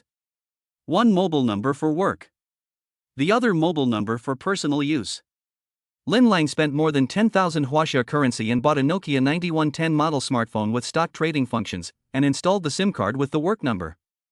Lin Lang also bought a Nokia 8210 model phone and installed the private mobile phone card for his personal life. This is a straight-type phone that weighs only 79 g and has an infrared port that can communicate wirelessly with printers and PCs. Al generated a Nokia 9110 mobile phone. Immediately afterwards, Lin Lang drove a black Audi A6 sedan, carrying Gu Kaching all the way to the CITIC Securities Company in Jing'an District, Shanghai. In order to avoid suspicion, Gu Kaching stayed in the Audi A6 sedan and did not get out. On the wall of the securities company's business hall hung a large color display screen, showing what stock investors usually called the market. At the turn of the millennium, smartphones with stock trading functions were very expensive, so most ordinary retail investors went to securities companies to trade stocks. Some investors also traded stocks on their home computers. As soon as Lin Lang walked into the securities company lobby and his eyes fell on the stock market display, the Shanghai Stock Exchange Index data and today's stock market rise and fall word prompts all floated before him in the form of pop-up words. Today's Shanghai Stock Exchange Index, highest gain 1458 points. Today's Shanghai Stock Exchange Index, lowest loss 1396 points. Today's opening Shanghai Stock Exchange Index 1402 points. Today's closing Shanghai Stock Exchange Index 1396 points. Today's turnover 175.2 billion Huaxia currency. 306 stocks rose today. 132 stocks remained unchanged. 598 stocks fell today. The stock market just opened in the afternoon. The universal word hint system can predict the rise and fall of the A-share market today, as well as the closing situation, the time-sharing K-line of the A-share market, the corresponding trading volume and turnover, all of which can be seen at a glance. The hint word for individual stocks that is displayed in red indicates that the stock closed higher today. For stocks that closed at the daily limit, the prompt word will be red and flashing, and there will even be detailed information on the rise and fall of the stock market for the next 7 days. The system can intelligently recommend the top 10 stocks with the best prospects for the next 7 days, and you can make money even if you buy with your eyes closed. A stock showing a green word means that it closed lower today. For stocks that closed at the daily limit, the prompt word will be green and flashing, and there will be a risk warning to buy the stock. For individual stocks that are at risk of delisting and have major negative factors, the system will display a black high-risk investment risk term prompt. In terms of individual stocks, the turnover rate of 158 A shares will exceed 20% today, among which 5 stocks, including 000557 Silver Guangxia and 000540 Century Zhongtian, will have a turnover rate of more than 50%, and half of the chips will change hands. Today's market opened high but closed low, with a sharp drop in volume. Under the influence of factors such as policy regulation and the macroeconomic environment, the stock market has fallen for a long time, investor confidence has been hit, and there is a strong wait-and-see mood in the market. Before the market closes this afternoon, the China Securities Regulatory Commission will announce major news: the launch of stock pledge loans. Stocks can be pledged for loans, but the loans cannot flow back into the stock market. There will be an indirect increase in funds in the securities market, which will have a significant positive psychological impact on investors. The 10th anniversary of the establishment of the Xiagu stock market is also a year full of changes and opportunities, which has set the stage for the future development of the A-share market. Nice. With the universal word prediction system, everything can be predicted, and making money is as easy as drinking water. Lin Lang, unable to hide his excitement, took out his ID card and bank card, and in the lobby of CITIC Securities, he queued up to open an account and officially became a stock investor. Lin Lang majored in finance when he went to university, and he knows a lot about how to buy and play the stock market. So Lin Lang bound his stock account to the new Nokia 9110 model phone he bought, and with the stock trading app on his phone, he can buy and sell stocks anytime, anywhere, and keep up with the ups and downs of the stock market. Ding! Recommended words for red limit stocks, best stocks for growth, 000004 Peking University High Tech. The Peking University brand is a powerhouse of bull stocks, and the company's stock price is expected to hit 7 consecutive limit ups. 000004 Peking University High Tech. Current stock price, 6.26 yuan per share, current loss, 7 points. Total market value, 72.2 billion Huaxia coins. Price earnings ratio 11.57%. Awesome. Damn awesome. Lin Lang marveled to himself. Lin Lang hurriedly operated his Nokia 9110 model phone and used the stock trading app to buy 10 million Huaxia coins worth of Peking University high-tech shares at the current price, which was 7 points down. Lin Lang deliberately left 1 million yuan in his Haitong bank card for spending. Within a few minutes of buying the shares, the price of Peking University high-tech began to fluctuate and rose back to 5 points down. Lin Lang had made 2 points immediately. Before the closing bell, the stock price of Peking University high-tech surged and reached the daily limit. Lin Lang was able to make a profit of 17 points in one fell swoop, which means that he made a profit of more than 1.7 million Huaxia currency with his 10 million yuan stake. Lin Lang quickly left the CITIC Securities Hall and walked excitedly to the securities company's parking lot. As soon as Lin Lang approached the black Audi S6, Gu Keqing lowered the window and impatiently asked, "Dear, have you picked out the stocks with an upward trend for me?" Lin Lang recommended, "Peking University High-Tech is about to experience a sharp rise in the market. The stock code is 000004. You can buy it in large quantities today.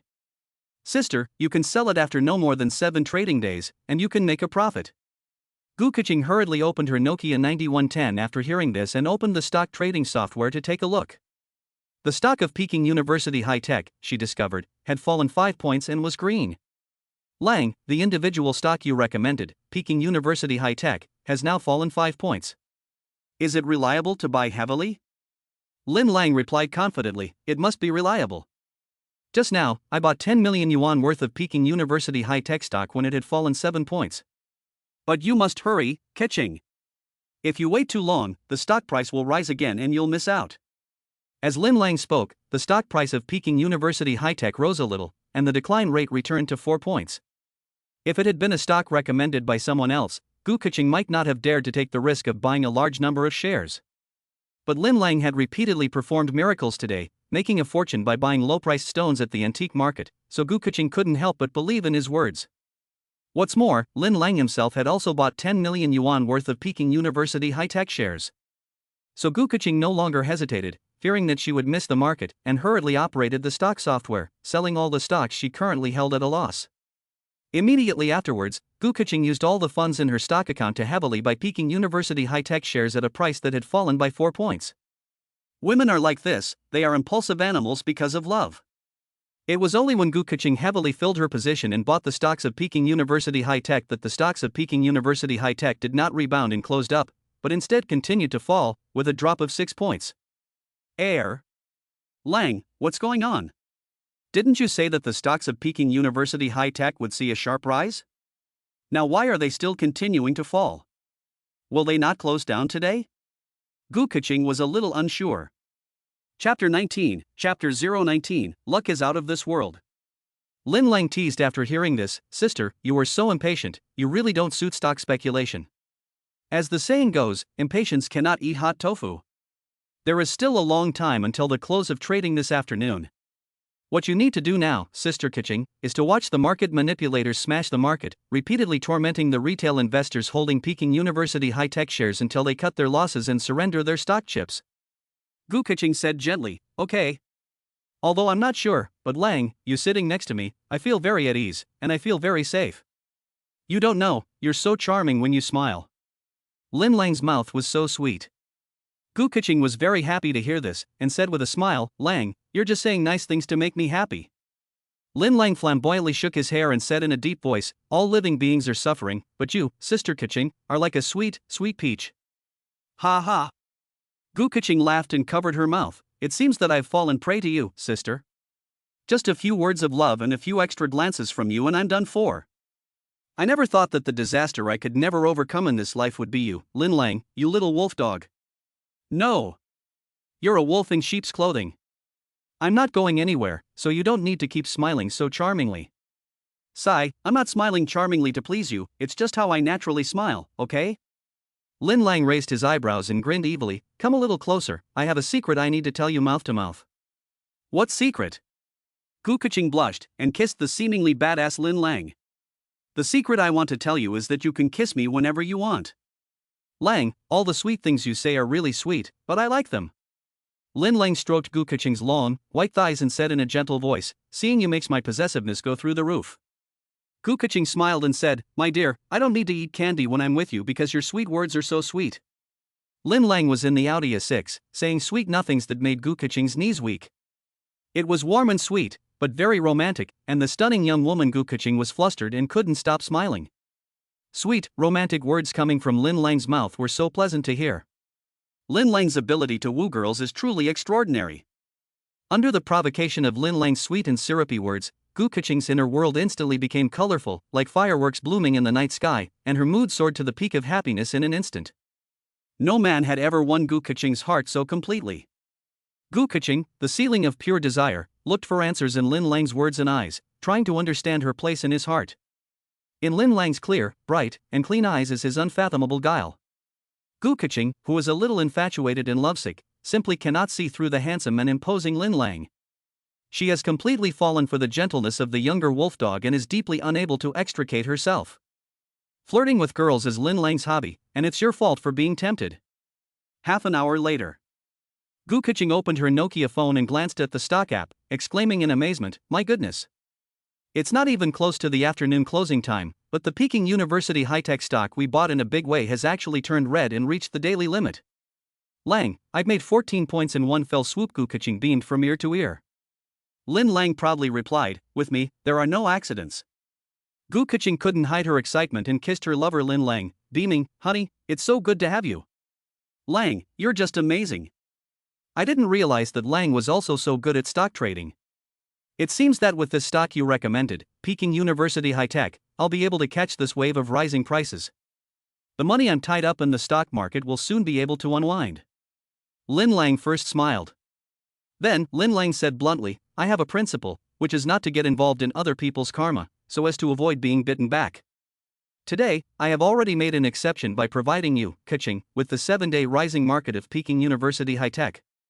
The 7-day rise in the market price of Peking University High Tech is enough to unwind your equity, and you can even make a fortune.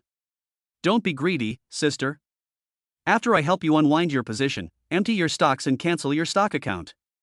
The stock market is just like cutting leeks. You can't go wrong if you listen to me. Gu Keqing nodded with a smile. Lang, you don't easily intervene in the causes and effects of others, and you live life with clarity. Shouldering the fate of others, disturbing the fortune of others, and sympathizing with others will only deplete yourself. After all, you cannot save everyone in the world.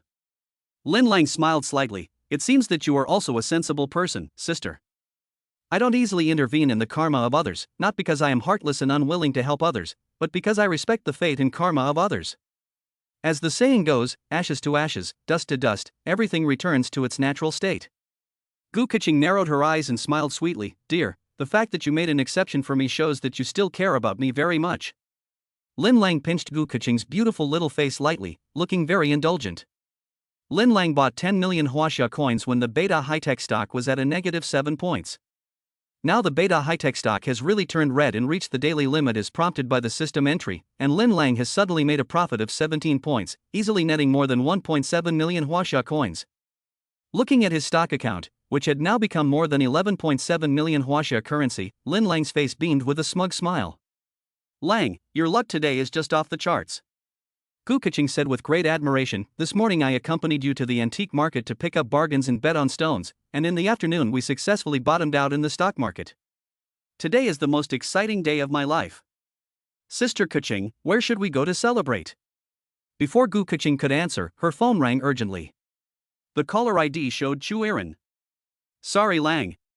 Chu Irin, my wealthy sister-in-law, doesn't call me easily. She must be looking for me for something.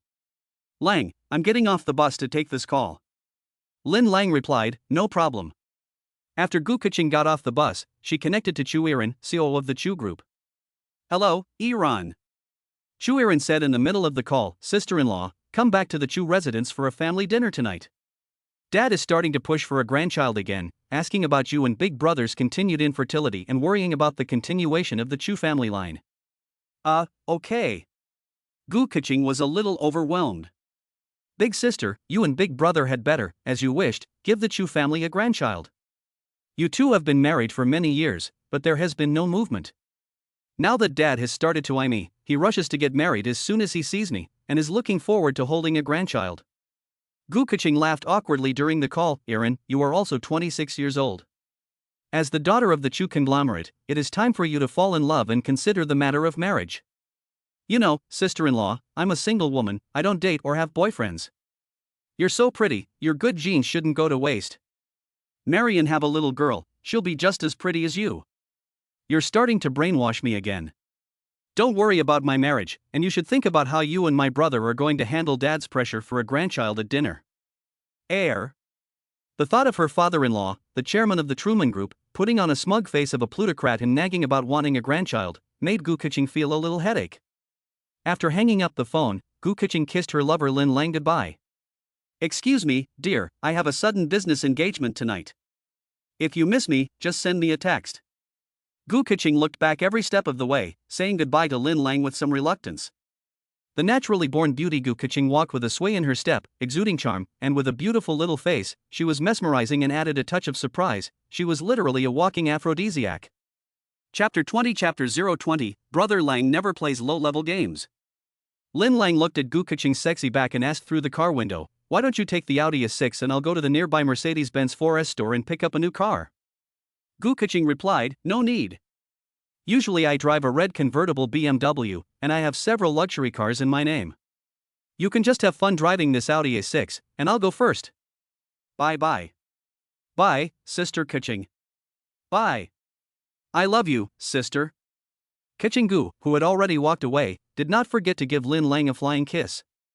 Lin Lang was lying on the driver's side of the car, with a smile on his face, giving Kuching Gu a heart sign with his hand, putting on a show of tenderness. After watching Gu Kuching leave, Lin Lang took out Zhou Mengyao's business card and used his phone to edit the number and send a text message, old classmate, I'm Lin Lang, this is my mobile number. Soon, Lin Lang received a text message reply from Zhou Mengyao. Hello Lin Lang. Don't forget that tomorrow at noon, my father is hosting a family dinner, and you are invited to our home. The address is Villa 18 in the Gubei New District luxury villa area. Gubei New District is a wealthy district of Shanghai, around the turn of the millennium, home to many celebrities, wealthy businessmen, and foreigners, either financial tycoons or executives of multinational corporations. At this time, Tang's first-class rich district had not yet begun construction in Shanghai. Lin Lang replied to the text message, see you tomorrow. Zhou Mengyao replied to the text message, I look forward to your arrival, see you tomorrow. Lin Lang put away his Nokia phone, stretched lazily, and a wicked smile crossed his face. I can't believe that my high school beauty queen classmate, Zhou Mengyao, has become the #1 beautiful racing driver in Xiaogui after 4 years of university. Every guy has a girl they can't forget. Lin Lang is no exception.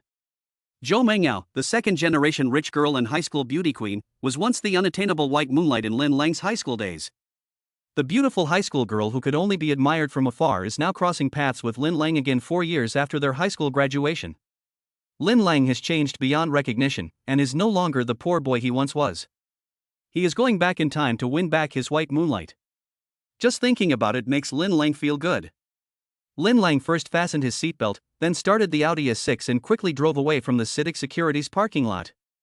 Money is king, and you can always make more. Having made a fortune so easily, Lin Lang naturally wanted to go shopping at the mall, to kick off the buy mode and enjoy life to the fullest. Lin Lang walked into the Burberry men's clothing store in the mall. Zhao Lingna, the snobbish saleswoman, couldn't help but look down on the young Lin Lang, dressed in cheap brand clothes, shopping in an international luxury brand clothing store. Lin Lang walked into the Burberry flagship store and immediately fell in love with a handsome white suit. He ran his hands over the fabric and thought it would feel very comfortable to wear. Zhao Lingna, the saleswoman, sneered, "This Burberry white suit has a tag price of 38,000 Chinese yuan. If you can't afford it, don't soil the suit." Lin Lang, who was in a good mood, looked at Zhao Lingna upon hearing her words and asked, "What do you mean? Is this the legendary look down one's nose at others?" Zhao Lingna, the saleswoman, sneered, "Don't touch it if you can't afford it. You don't like hearing it, do you? Unfortunately, you've missed the chance to earn a big sales commission." After saying that, Lin Lang wanted to leave and prepare to spend in another store. "Cut it out, I hate men like you who pretend to be cool when you have no money." Zhao Lingna, the saleswoman, smiled with disdain, her eyes full of contempt. Lin Lang sneered through the system prompt, taunting, "You have such a serious gynecological problem, but you don't even go to the hospital to have a look. As a result, your mouth stinks, and you have a malignant uterine fibroid before you get married. It seems that you are not clean either. What a pity. Even if you have a hysterectomy, the cancer cells will spread, and you can only live for half a year without chemotherapy. You will die after 2 months of chemotherapy. To hang up means to die." Zhao Lingna, a saleswoman, looked shocked and said angrily, "Who are you calling a gynecological disease? Your mother has a malignant uterine fibroid." Zhao Lingna's voice was a little loud, attracting the attention of the other saleswomen in the store. Shirley, the female manager of the Burberry flagship store, quickly walked over and asked, "What's going on?" Zhao Lingna, the saleswoman, replied angrily, "I reminded him that the white suit had a tag price of 38,000 yuan, and if he couldn't afford it, he shouldn't get it dirty. But he couldn't afford it, and he cursed me for having a late-stage uterine fibroid." Shirley, the store manager, looked at Lin Lang and asked, "Is that true, sir?" Lin Lang proudly replied, "I am not talented, but I know a little about divination and metaphysics. I calculated that Aunt Zhao has a serious malignant uterine fibroids, but she didn't believe me. I can only express my regret about this." Zhao Lingna, the saleswoman, was about to die of anger after hearing this. Her face turned pale, and she glared at Lin Lang angrily, trembling all over. "Shameless man, she's not even 30, so who are you calling Aunt Zhao?" Lin Lang laughed evilly after hearing this. "Oops, I'm sorry. So you're not even 30. If you hadn't told me, I would have thought you were over 40. You." Zhao Lingna, the saleswoman, was enraged by Lin Lang's words. "How dare you say that, you little brat?" Lin Lang was not angry after hearing this, but instead sneered, "Zhao Dajie, you are now in the late stages of a malignant uterine fibroid, so don't get so angry. I have a big heart, so I won't get into it with someone like you who is about to die. You." Zhao Lingna, the saleswoman, was so angry that her liver ached. Shirley, the female store manager, said, "Sir, even though our saleswoman has a poor sense of service and shouldn't discriminate against customers by saying things like, 'If you can't afford it, don't touch it,' you can't personally attack her and insult and curse her for having a malignant uterine fibroids, can you?" "Hey." Lin Lang replied seriously, "I don't lie. Do you not provide your sales assistants with free body checks at your Burberry flagship store?" Shirley, the female store manager, was speechless at this retort, because Burberry's flagship store really does not provide its sales assistants with free body checks as a staff benefit. Zhao Lingna, the sales assistant, pointed angrily at Lin Lang and said indignantly, "You must apologize to me." Lin Lang sneered after hearing this, "You look down on people, and you have lost a high-end customer for Burberry. You want me to apologize to you? Sister Zhao, are you out of your mind? Pa! Who do you think you are calling Sister Zhao? You poor little runt, and you call yourself a high-end customer? I really laugh at you." Zhao Lingna crossed her arms and looked at Lin Lang with contempt. Lin Lang sneered, shook his head, and replied, "I don't have the time to engage in a verbal battle with someone of your low quality. There's no point in talking anymore, I'm going to go spend at the Armani flagship store across from your Burberry." After saying this, Lin Lang turned around and tried to leave. Zhao Lingna, the saleswoman, said aggressively, "You can't leave." Lin Lang couldn't help but laugh and said, "If I don't leave, do you want to keep me for dinner?" Zhao Lingna was so angry that she trembled all over. She shouted angrily, "You personally attacked me and called me a gynecological disease, and you haven't even apologized to me yet." Lin Lang said sadly, "Zhao, I really didn't personally attack you. You really have a malignant uterine fibroids in the late stage, why don't you believe it yet? Malignant uterine fibroids don't hurt, so you don't have regular checkups, and the last time you found out was in the late stage. Hey! You little rascal, you just won't stop, will you? If you dare to curse me with advanced malignant uterine fibroids, I will scratch your face with my fingernails, believe it or not. Surely, the female store manager said after hearing this, okay, Zhao Lingna, the customer is king. Why are you arguing with the customer as a saleswoman? Zhao Lingna was so angry that she stamped her feet.